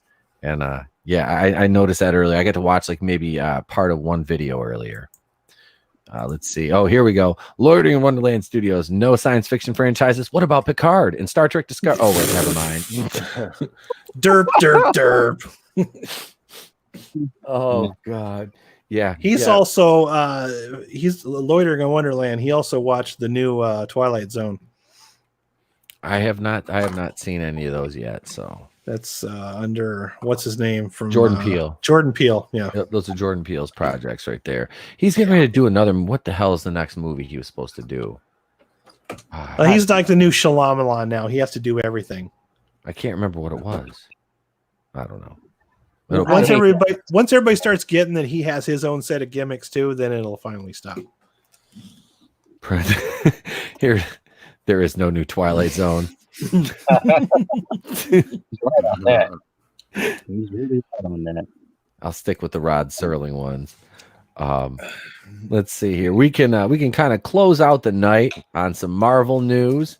We'll jump over here to Bounding into Comics and talk about in honor of Alex going on vacation. We'll talk about some his favorite Marvel stuff with Joss Whedon and his quips and humor. Look at that peanut. Only God, that is a fucking that is a big ass melon. Like, does he His whole forehead is like an IMAX screen, dude. Dude, if you put him and Gretchen Whitmer, our governor, next to each other right there, you've got an IMAX screen. Yeah.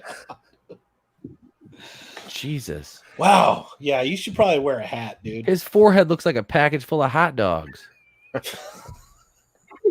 Looks like a thing of bologna. It's just round right there. Weren't we talking about toasted Arby's getting thrown against the wall earlier? Oh, man. His forehead or the bad hook. I don't know which one. I don't know what's worse, man. That fucking sloping forehead or that stupid scarf he's wearing. Is that an ascot he's wearing? Or what the fuck's he wearing an ascot? Hey, settle down there, Fred. Oh. Ruh-roh, Raggy. Scooby-Dooby-Doo, where are you? Oh, God. He's just waiting for fucking Kevin Feige to choke him with it like his last name's Joss Carradine. Oh, shit. Let's see. A rumor is making rounds that Joss Whedon is in talks to direct the upcoming Fantastic Four film for the MCU. This rumor originates, because words are hard, from YouTuber John Campea. And if it's from Campea, it also ruminates. There's a name I have not heard in a long time. John Campea. Campea shared with his audience a bit of information he received a while ago from an unnamed source. It was probably We Got This Covered. He felt it wasn't pertinent at the time because he had no way of confirming it. The rumor comes after others involving A Quiet Place's John Krasinski have been making the rounds. Well, Krasinski just talked to Marvel. Like, they had a video conference not long ago. Let's see. Campea states, I have not made this a story before because I don't know how much confidence I have that it is true. So let's just be real clear about that. But I have been told in the past 2 months in conversations with Joss Whedon regarding the Fantastic Four have occurred. He adds, Jesus. Again, I don't know if that was just conversations of, hey, let's talk about this. Do you have any ideas? Hey, what would your take on this be? Casual, or Joss, we're really thinking about having you direct Fantastic Four. How can you make this quippy and stupid? I mean, would you even be interested? Because he's just thinking of doing a lot of smaller stuff. Whedon in the MCU. Well, Joss Whedon's fuck. Keely Chow's gonna get mad at me. Joss Whedon is no stranger to the Marvel Cinematic Universe and Marvel Comics. He penned the astonishing X-Men in 2004 and would go on to direct the first big MCU crossover in the Avengers. And I did like the first Avengers movie. That I did, but I just didn't want that entire, like, all that quippy humor to like permeate the entire, landscape. But however, before he directed the Avengers, he also worked on Captain America, the First Avenger. Whedon describes his contributions to Earth's Mightiest. I just got to make some character connections. Thank you, Joss. That came directly in a quote from his forehead. Wrinkle number 4 from the left. He added, the structure of the thing was really tight and I loved it, unlike the wrinkles on his forehead, which are rather saggy and loose. But there were a couple of opportunities to find his voice a little bit, some of the other characters, and make the connections so you understood exactly why he wanted to be who he wanted to be, and progressing through the script to flesh it out a little bit. Okay, so the rest is just John Campea stroking himself. He added, he came down, rewrote the scene before he got back to the plane, and sort of grabbed him and said, in this scene, and he wrote 2 other scenes that I thought had problems. Let's see, Taylor can blah, blah, blah. Okay, so we can just end it there because we're all familiar with Joss Whedon, his body of work. I mean, I don't, God damn it. I don't want him to, I don't want the Fantastic Four to be ruined. We've already seen, this will be the 3rd version of the Fantastic Four.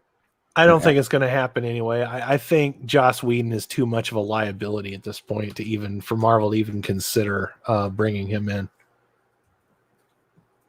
Yeah, I don't I can tell you who I think should do it. I listen. This is one of those ones where I have to give this to Ethan Van Sciver. He says set the Fantastic Four in the world that they were introduced in. Like, I think it was like early 60s. 60s. Okay, set it in the early 60s, because that would make the movie a lot more interesting. Because one thing I really liked about the first Captain America movie was the fact that it was set in World War II. That made it separate from all the other ones. And also, this world, this post-Endgame world, sucks. So if you really want to reboot it, go back to the 60s, have the Fantastic Four take there, and the only person that I would have to direct this is Joe fucking Johnston. Yeah. Joe Johnston directed the first Avenger, Captain America: The First Avenger, and he knows how to do period pieces. He did a great job with The Rocketeer. You know, he worked on Raiders of the Lost Ark, and you know, Captain America: The First Avenger. I can't think of a better person direct than him. But That's all I got to say about that. The post-Endgame world really does suck. That hurt a little bit, but it's true. Yep. Mm-hmm. You know, if you want to reboot Marvel, then get out of this fucking bullshit world that we're in right now. It's garbage. I mean, it really should have ended at Endgame, you know, and then you should go back and start over again, you know? Yeah. Have the X-Men take place in the 60s too. Why not? You know? Yeah.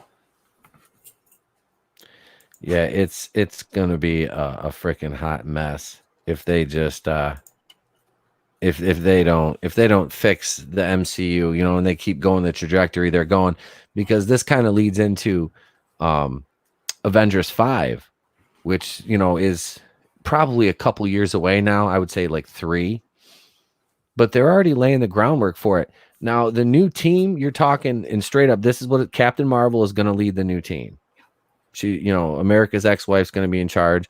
You're going to have Lady Thor. It's going to lead him to financial disaster is what she's going to do. Absolutely.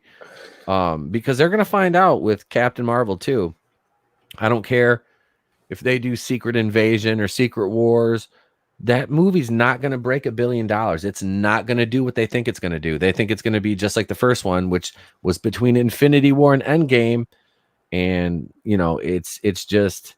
And if the movie bombs, they'll just get bailout money, blame the virus, and get some kickbacks from Nissan. Yep. It's seriously, it's not gonna do the big numbers that they think it's gonna do. I don't care how many cameos you have in it. But so they're talking the new Avengers team would be Captain Marvel, Spider-Man, probably Lady Thor, She-Hulk. Did I say Black Panther? Doctor Strange, and I can't remember who the fuck else. I think there's like 5 or 6, maybe 7, but I think it was like 6. So I mean, it's wow. I haven't been that excited about a team up since that original League of Extraordinary Gentlemen movie. Oh, thank you. I'd rather watch League of Extraordinary Gentlemen than this. I mean, and then I mean, look at the Young Avengers are going to be shite because you're going to have Wiccan, Speed. That's, you know, WandaVision's kids. Kate Bishop, who is, you know, Hawkeye, Miss Marvel, and I'm trying to think, like Hulkling is going to be on there, who's like going to be, you know, Hulkling is gay in the comics, just so you know. So it's like, it's not going to be a surprise if they obviously like push that to the forefront in the movie, but that's the only reason I think they're bringing, because like Hulkling and like Wiccan have a relationship, I believe it is. So, you know, and this is like your Young Avengers team. So they're going to do Avengers 5 is going to be like the new Avengers, because they're not going to do the Dark Avengers or the Young Avengers first. So I don't know, man. It just, it looks. Maybe have better luck bringing back the Little Rascals. I mean, it just, you know, for something that had so much going for it, you know, the MCU now is kind of, you know, and when Phase 4 was announced, there was some stuff I was like, oh, cool, you know, this sounds good. And then, you know, like I said, Black Panther, now they're even talking about, well, I don't know, something's going on with Chadwick Boseman. I don't know if he's got the Rona or what. But like, I saw a story about him, like they showed him, I mean, this dude lost a lot of weight. Yeah. Like, he looks bad. Like, I mean, and he's, you know, might be for a part though. I hope it's not anything. Those actors medical. Do that, man. Yeah, Yep. they go on a speed, lose weight. He might be playing a drug addict or something in a movie. Yeah, look at Joaquin Phoenix. You know what I mean? No he shit. Was for Joker. But I still have nightmares about them ribs, man. When he's like, God, yeah, twisting the clown boots and just like, oh God. But yeah, you know, he was great in Black Panther, dude. He was awesome in it. You know, the movie had its issues. You know, obviously it did. You know, it's very flawed. You know, but I liked it. You know, it's my top 5 of the MCU movies. I didn't leave the theater in anger. I enjoyed it pretty much. Yeah, I was never mad at the movie. The only thing I was mad for is why the hell did they have PlayStation 2 graphics in the final fight between him and Killmonger? God. That was, you know, that and the fact that they killed off Claw was like, I'm like, oh, so you killed off like a villain that, you know, there's been 30 years on the run and you just kill them off like this. So I mean, I'm just mad that all these costumes, like how I say, have all this like fake nanotech bullshit to put their masks on and off. Where like the original Iron Man, there's like this big elaborate sequence where these little robots come out and help him get in and out of the outfit. They even worked it into a joke. Now it's just like he can just snap his fingers and take out his wallet and it becomes an Iron Man suit. It's like, fuck off. Yeah. Yep. Well, to be fair, that does happen in the comics a lot. So The that's probably where they nanotech? got that from. Yeah, the nanotech, because he does have Okay. nanotech in the comic. So, you know. Well, that's all right then. If they're staying with some of the source material, then, you know, then that's fine. That's passable. I can deal with the nanotech more than I can deal with the time travel stuff. Yeah, you got a point there. You know, because in which I'm about to do my 1 year retrospective of Endgame, and what way could I do Endgame justice? Because Endgame is going to take me. It's going to be a mall. You know, Adam said earlier that my Halloween 2018 was a Mauler review. But baby, you ain't seen nothing yet, because when I review Endgame, Cleveland Brown is going to have his work cut out for him, because Cleveland Brown is going to review motherfucking Endgame, and I'm going to tear it to pieces, you bastards. I made a small review a couple of days ago. I was trying to do a big review because I didn't get a chance to review it back then. And I just tried to narrow it down to the time travel, because the time travel was the biggest part I had. It was just too easy. Oh, we're just going to use time travel to do everything. It's just too easy. Too easy. Think of something harder to do.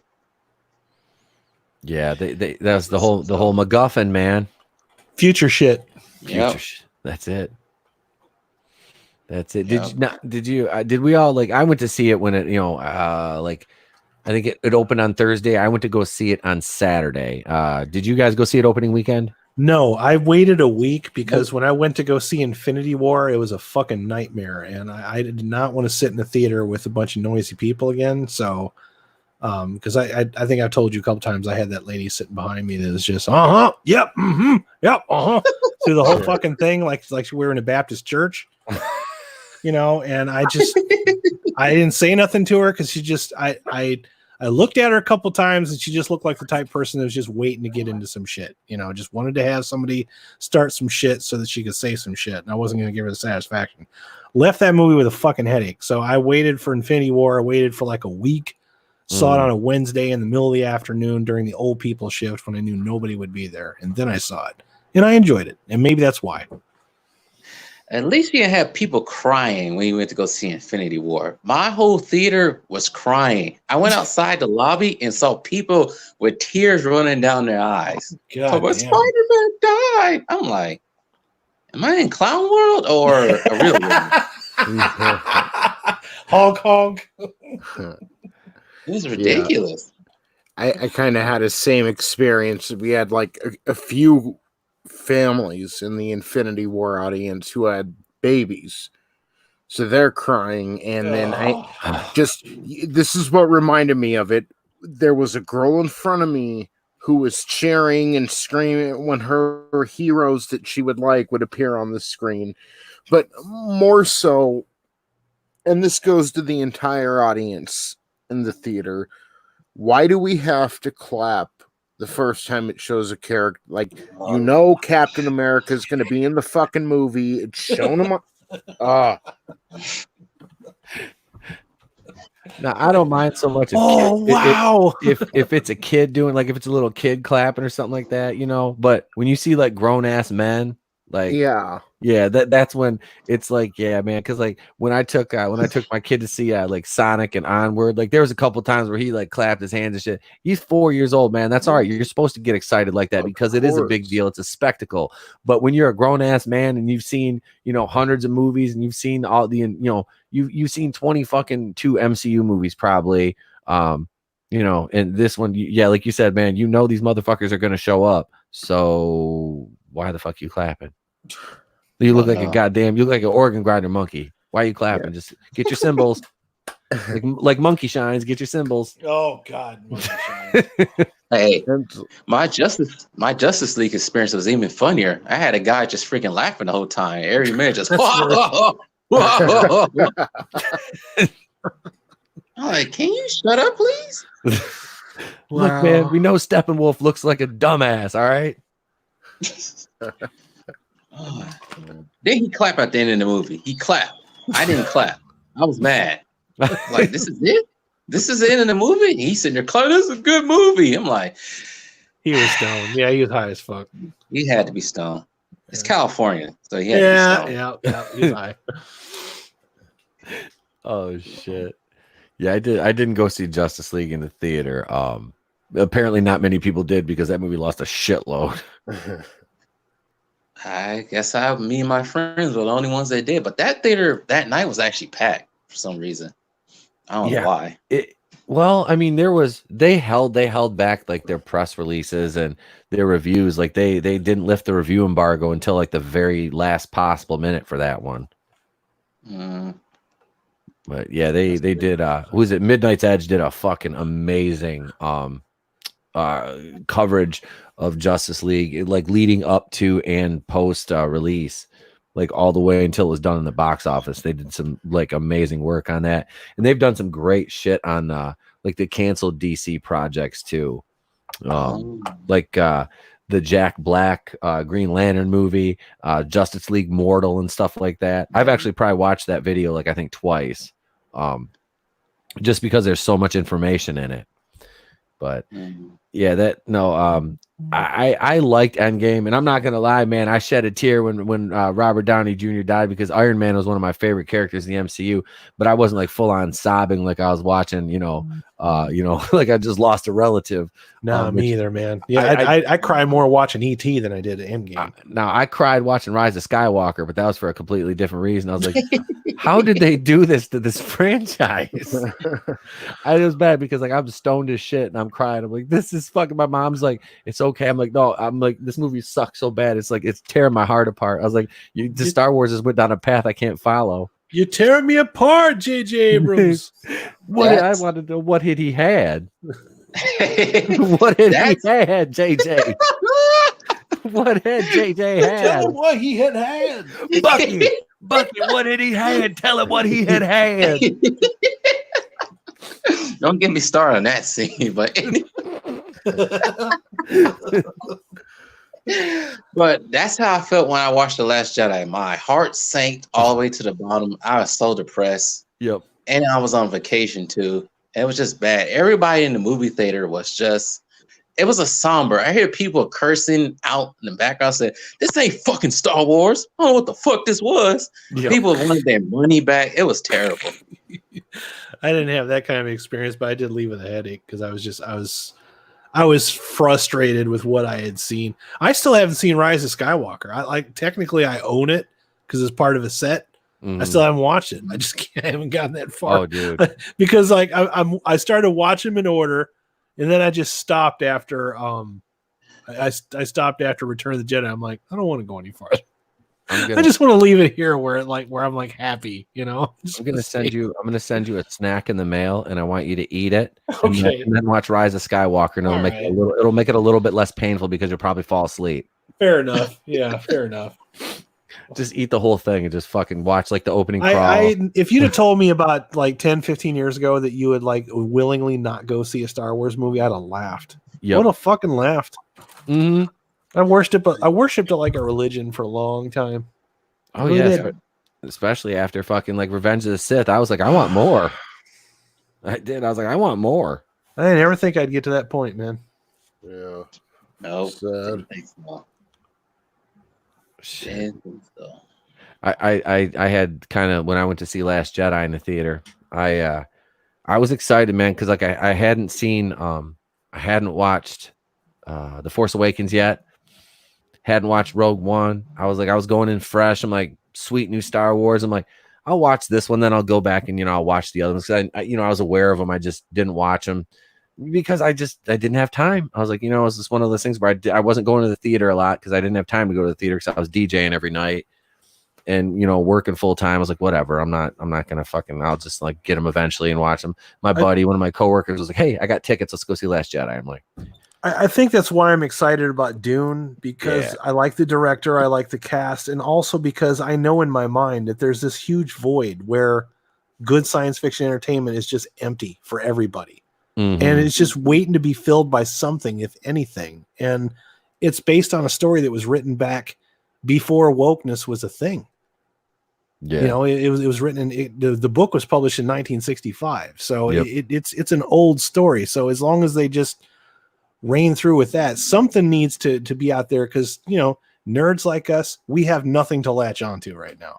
Not a fucking thing. it's few and far between, man. So there's a huge void for paying customers for somebody to fill. Somebody wants good entertainment. Now I know I'm conditioning myself for failure, but I'm willing to take that chance, because I will be honest with this. As excited as I am about it, if it blows, I'm done with Dune. I fucking quit. I quit. Like, I'll always like the book, but fuck the movies. I won't give it another chance after that. That's like this is like its last chance as far as I'm concerned. I just want to see one decent, interpretation of this story before I'm dead. I'm just looking forward to the 25th anniversary of Starship Troopers. Oh fuck, dude. Oh, I think they should. If you want to reboot something, I say let's redo Starship Troopers, man. Let's make service guarantee citizenship, Pete. Hey, I'm doing my part. Are you doing your part? Let's make Starship Troopers great again. Let's do it. Let's fucking. We need a 2023. 2023. You just recently bought a 4K TV, right? I did. Do yourself a favor and get a copy of that on 4K. I'm sure it's fucking cringy. No, it's good. Is it? It's really good. Does it hold up really? Because it looks great in 4K. I was just watching it in like regular HD before, so I'll have to watch it in 4K now and check it out. Because it's insane. Like the picture on that is like eerie. This shit looks real. I'm like, it's crazy. It is. It just adds like a whole new dimension to it. It's crazy, that damn movie is one of those things where I didn't understand it when I first saw it, because I think I was like in my mid to late 20s when it came out. I saw it in the theater like opening day. I'm like, well, that's kind of cool, but those actors are really terrible. It was a parody. Right. When I was old enough to realize that it was a parody of propaganda movies, I'm like, oh, and I'm like, I wonder if the actors and actresses knew they were supposed to be bad. Yeah. Because that's probably not how they sold it to him. Fucking Doogie Howser was in it. We want you to be like this really bad 90210 actor in a sci-fi movie. Yeah, okay, sure, why not? Hey, Dina Meyer. Dina Meyer was on 90210. Yeah, Dina Meyer's great. She's the best one. She's the best actor in that movie. I just watched an episode of Criminal Minds. Well, no, I take that back. Clancy Brown, I think, is the best actor in that fucking movie. I'm trying to think. Clancy. Yeah. Who else is in there? Well, shit. What's his name? That plays Father Gabriel on Walking Dead was in there. Yep, Sugar. Yep. Yeah. I can't think but he was in that. That movie had a really fucking deep cast. Like it really did. But no, I mean, like I said, I've always liked that movie. I just haven't. Now I've never seen either of the sequels for it. I've heard they're horrible, and I probably won't ever watch either of them. I watched one of them. I also have another one on DVD that's like a cartoon, a Starship Trooper or something or other. It's okay, but it's not. Yeah, none of them are ever quite the caliber of that first movie. Oof. Sugar Watson, that was his name. Yeah, Sugar Watkins. Okay. Seth Gillum is his name. Gillum, yep. If you like him, watch The Wire. He was great. Oh yeah, dude. I've seen.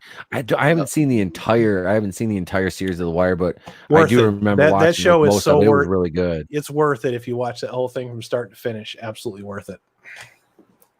Yeah, that's one I want to get. I want to actually buy like a physical copy of that. Oh yeah, like The Sopranos. Oh god, The Sopranos. Except fuck the last season of The Sopranos. It was trash. Sons of the Anarchy. That was. Did you now? Steve, Tony, you guys watch The Sopranos? I gotta make it my rounds to watching that soon, because my parents watched that and they always told me you should watch The Sopranos. You should watch The Sopranos, and I never got around to doing it yet. So I will make it my mission in the near It's future. good. It's very good. If you like gangster movies and you like gangster shit, yeah, definitely watch The Sopranos. I'm on the second season. Nice. So. He what's his name? Gandolfini was great in that. Yeah. Yep, that's what I heard. Michael Imperioli. Yeah. What's the guy that played Paulie Walnuts? He was a legit gangster Yeah. in real life. Steven Van Zandt. You know, he He's plays the guitarist from the E Silvio. Street Band. Yeah. Yes, he is. But that show, I mean, what's his name? Did a guest spot in it as shit. He beat the one girl to death out back at a club. Ralphie. Yeah. Fuck. Pantoliano, Joe Pantoliano. Joey Pants. He's in it. Joey Pants, yep. Steven Sharippa is in it. Steve Buscemi was in there for a while. Yeah. Yeah, Buscemi was in it. Shit, even the guy that played anybody Paulie that ever in played Rocky. anybody that ever played a gangster at any point in their life, somehow they worked him into a season. They would just dude, show up like, oh, I know that guy. Yeah. I've sat here on YouTube and just like, or like on my phone out my garage, and I'm sitting there just season 420, just getting baked, watching the fucking Sopranos season by season highlights of like every fucking death, dude. There are some just kick ass hit scenes on that show. You never see him coming, man. No. I mean, dude, the early seasons, they were fucking savage. Like some of them, like, oh God. I mean, HBO really broke the mold with that show. And a lot of the people from Oz transferred over, and we're on The Sopranos. What's her name? Edie Falco, that played Tony's wife, was one of the prison guards on Oz, which Oz is if you've never seen Oz, that is a great fucking show. What's his name? The cast on that show. I can't name everybody offhand, but I mean it's a solid show. The one guy that plays a detective on Law and Order, the real tough guy, I can't think of his name. Fuck. Well, there's like 18 Law and Order shows, so it doesn't matter. Yeah, you gotta narrow it down, man. Yeah, it's not the one with is it the one? I think it's the one with Ice-T. Law and Order SVU.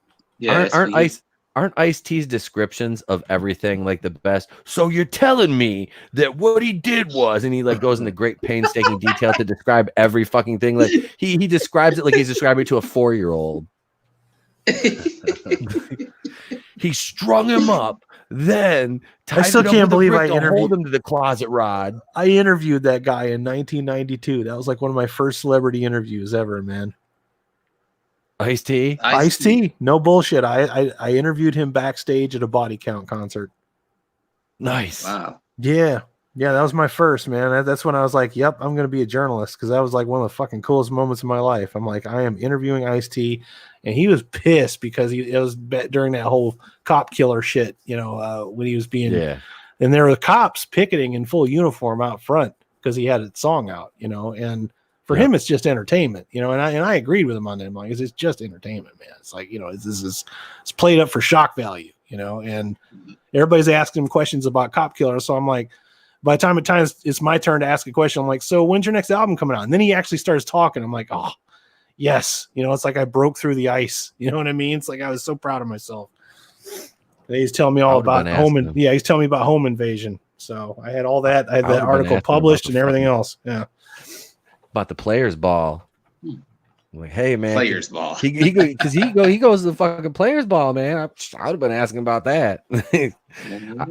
I used to watch that show. Do you remember that show, Pimps Up, Hoes Down? Was that what that was called on HBO? They had that show about the pimps and shit on there. I might be too young for that one. Pimps Up, Hoes Adam, do you remember that? Nope, I don't remember that. All I remember was that Tony show that I went to. It's like it was like it looked like a riot was starting to break out on the outside, and then you go inside, and it's just the most stoner fucking heavy metal concert you ever went to in your whole life. Mosh pits, long-haired fuckers. It was nothing like what they thought it was going to be. Because like I remember my mom was so worried about me going up there. I'm like, this is what I want to do for a living. I'm going to be in dangerous situations. It's going to happen. And it was like just all it was. I think the worst thing that happened that whole night is some dude stage dived and nobody caught him. No, fuck you. You're on your own, player. That's pretty much what it was. They're just like, fuck this guy. And he just hit the floor. You could hear his head hit the floor. He jumps up. There's like blood coming out of his nose. He just like, party on, dude. Just starts fucking moshing some more. You show me bug on windshield. Whop. Yep. Goes downtown. The fucking craziest concert I ever been to was back in 2000, and it was the entire Cash Money label and the Rough Rider label at the now gone, leveled to the ground in a pile of rubble Palace of Auburn Hills. Oh, sorry, they knocked that down. They just finally got rid of that. I'm pretty sure that bitch is going downtown. Yeah, they were talking about demolishing it or whatever. So I haven't been down there in a minute, but yeah, the last time they were talking about just taking it down. I know the Silver Dome's gone now, which really hurt me because I used to go to so many Lions games there. But yeah, the Palace, man, I've seen, WWF, WCW, the Pistons there, the Detroit Vipers, seen Michael Jordan play there. I mean, and yeah, they leveled that, or they're going to, which is sad. But yeah, I went to let's say Cash Money, and this is back in 2000, so really Lil Wayne wasn't even Lil Wayne yet, Yeah. But that concert was fucking nuts. That was one of the I got really stoned at that one. I can tell you my 420 story. That's the like I said, I don't smoke anything, but I went to Cypress Hill in 93, and the concert was a China Club up in Chicago, and it was Funk Dubious, Cypress Hill, and the Goats. And for whatever reason, Flavor Flav was in the audience too, so he was out there, and there was so much fucking smoke in that fucking place, dude, that it was probably February-ish when this concert was, and it was like a blizzard out. Went up in my buddy's Fiero. We were driving home in the snowstorm in the Fiero in the middle of February with the windows down and our shirts off, just laughing all the way fucking home. Went home, ate everything in the refrigerator, and then just remember saying, well, that kind of sucked. Like I thought that would be a lot more fun than I thought it would be. I didn't smoke anything, but man, I was high as fuck when I left there. Wow. I'm about to. I was a little over a month from now. I was supposed to be going to see Mac 10, Too Short, AMG, the Dog Pound, and E40. It got pushed back to September. I still plan on going if everything goes right. If we get out of lockdown. And our Mein Fuhrer lifts the martial law in our state here, so I can buy seeds and plant flowers and go buy. I gotta mulch my fucking around my house, and I can't go buy mulch because the Fuhrer says I can't do it. But I can go buy weed from the fucking weed store. So that's that's a bonus, I guess. I can smoke grass, but I can't fucking plant it. So I don't know. That's weird. that's our governor. But so yeah, man. It's been tonight. This is a good spot to leave off. We're about at the 2-hour mark. So we'll go around here and we'll start with Tony. Go ahead and plug your channel, man. Man, we're just doing big things over there, big numbers.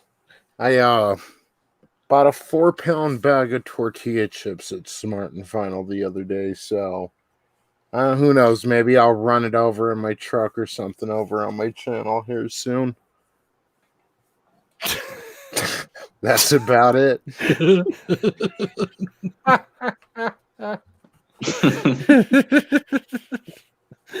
Adam, go ahead. Nah, let Steve go. Nobody gives a shit about what I got to do. I'll go last. What did I got this week? I got a Hulk video coming out. That's the only thing I think I got coming out this week. And I might have an Avengers video coming out. I'm not sure. But definitely a Hulk video coming out. But that's all I got right now. Other than getting yelled at the FedEx store for standing too close to the cash register when I was trying to flip my phone. You. Oh my goodness, it was difficult today. You're standing too close. I'm like, you know what? This needs to end. But anyways, I'm done. Go ahead, Adam. The only thing I'm going to plug is this weekend. We got Nick Tam is going to be filling in for Alex. So we'll have our 3-person dynamic, and we're going to be watching a 1985 film called Creature, if you've never heard of that. So it's like an alien spinoff, or an alien, not really a spoof, but like a wannabe alien movie. Not quite as well done, but it does have boobs. So we'll be watching that. Make sure Raiders Lost Flicks live Friday, 8:30 p.m. Me and Pete and Nick Tam. As far as that, I have no idea what I'm doing for the rest of the week other than painting the house and trying to figure out what kind of content to put up. That's always a good time.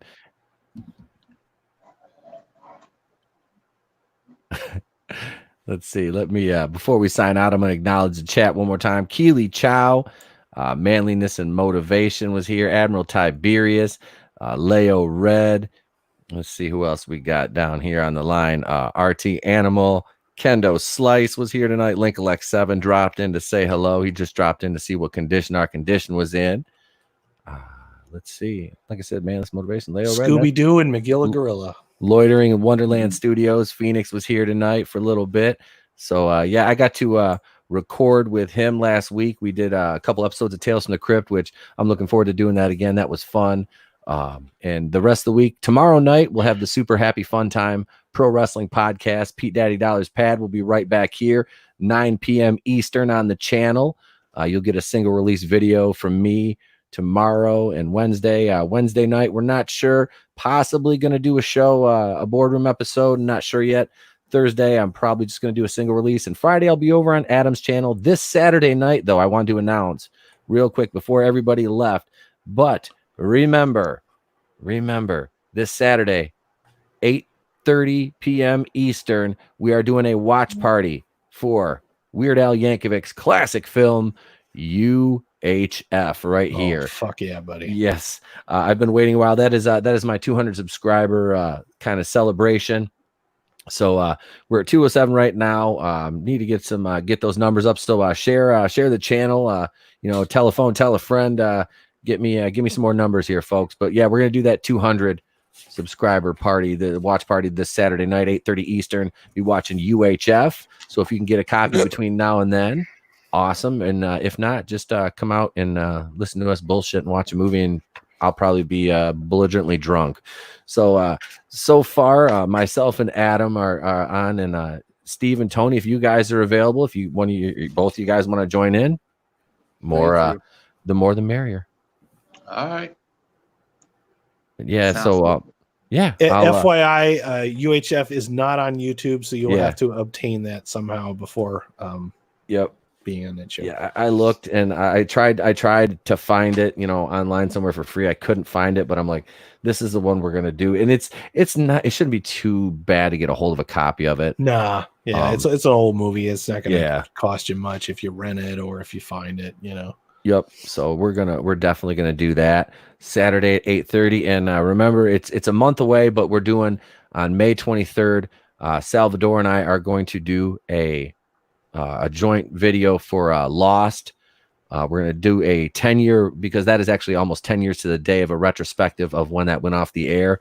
And we are both very big fans of the show Lost. So we're going to be talking about that. And also I'll have a watch party coming up next month for the 40th anniversary of my favorite film and my favorite Star Wars film, Empire Strikes Back. Ooh. So that is what's all ahead on the channel, and that's not really going to be. That'll be weird for us because here that's not going to be like a riff video or anything, because that is a movie that I make fun of. Yeah, there's really nothing to make fun of. Yeah, it's not Last Jedi or anything, Disney Wars. So no, but that's what's going on in the channel, and I'd like to thank everybody for joining us in the chat tonight. This ran a little bit longer than I wanted it to, but we started a little bit late too. So hey, we're giving the good stuff away for free at the end here. So thank you to my panel.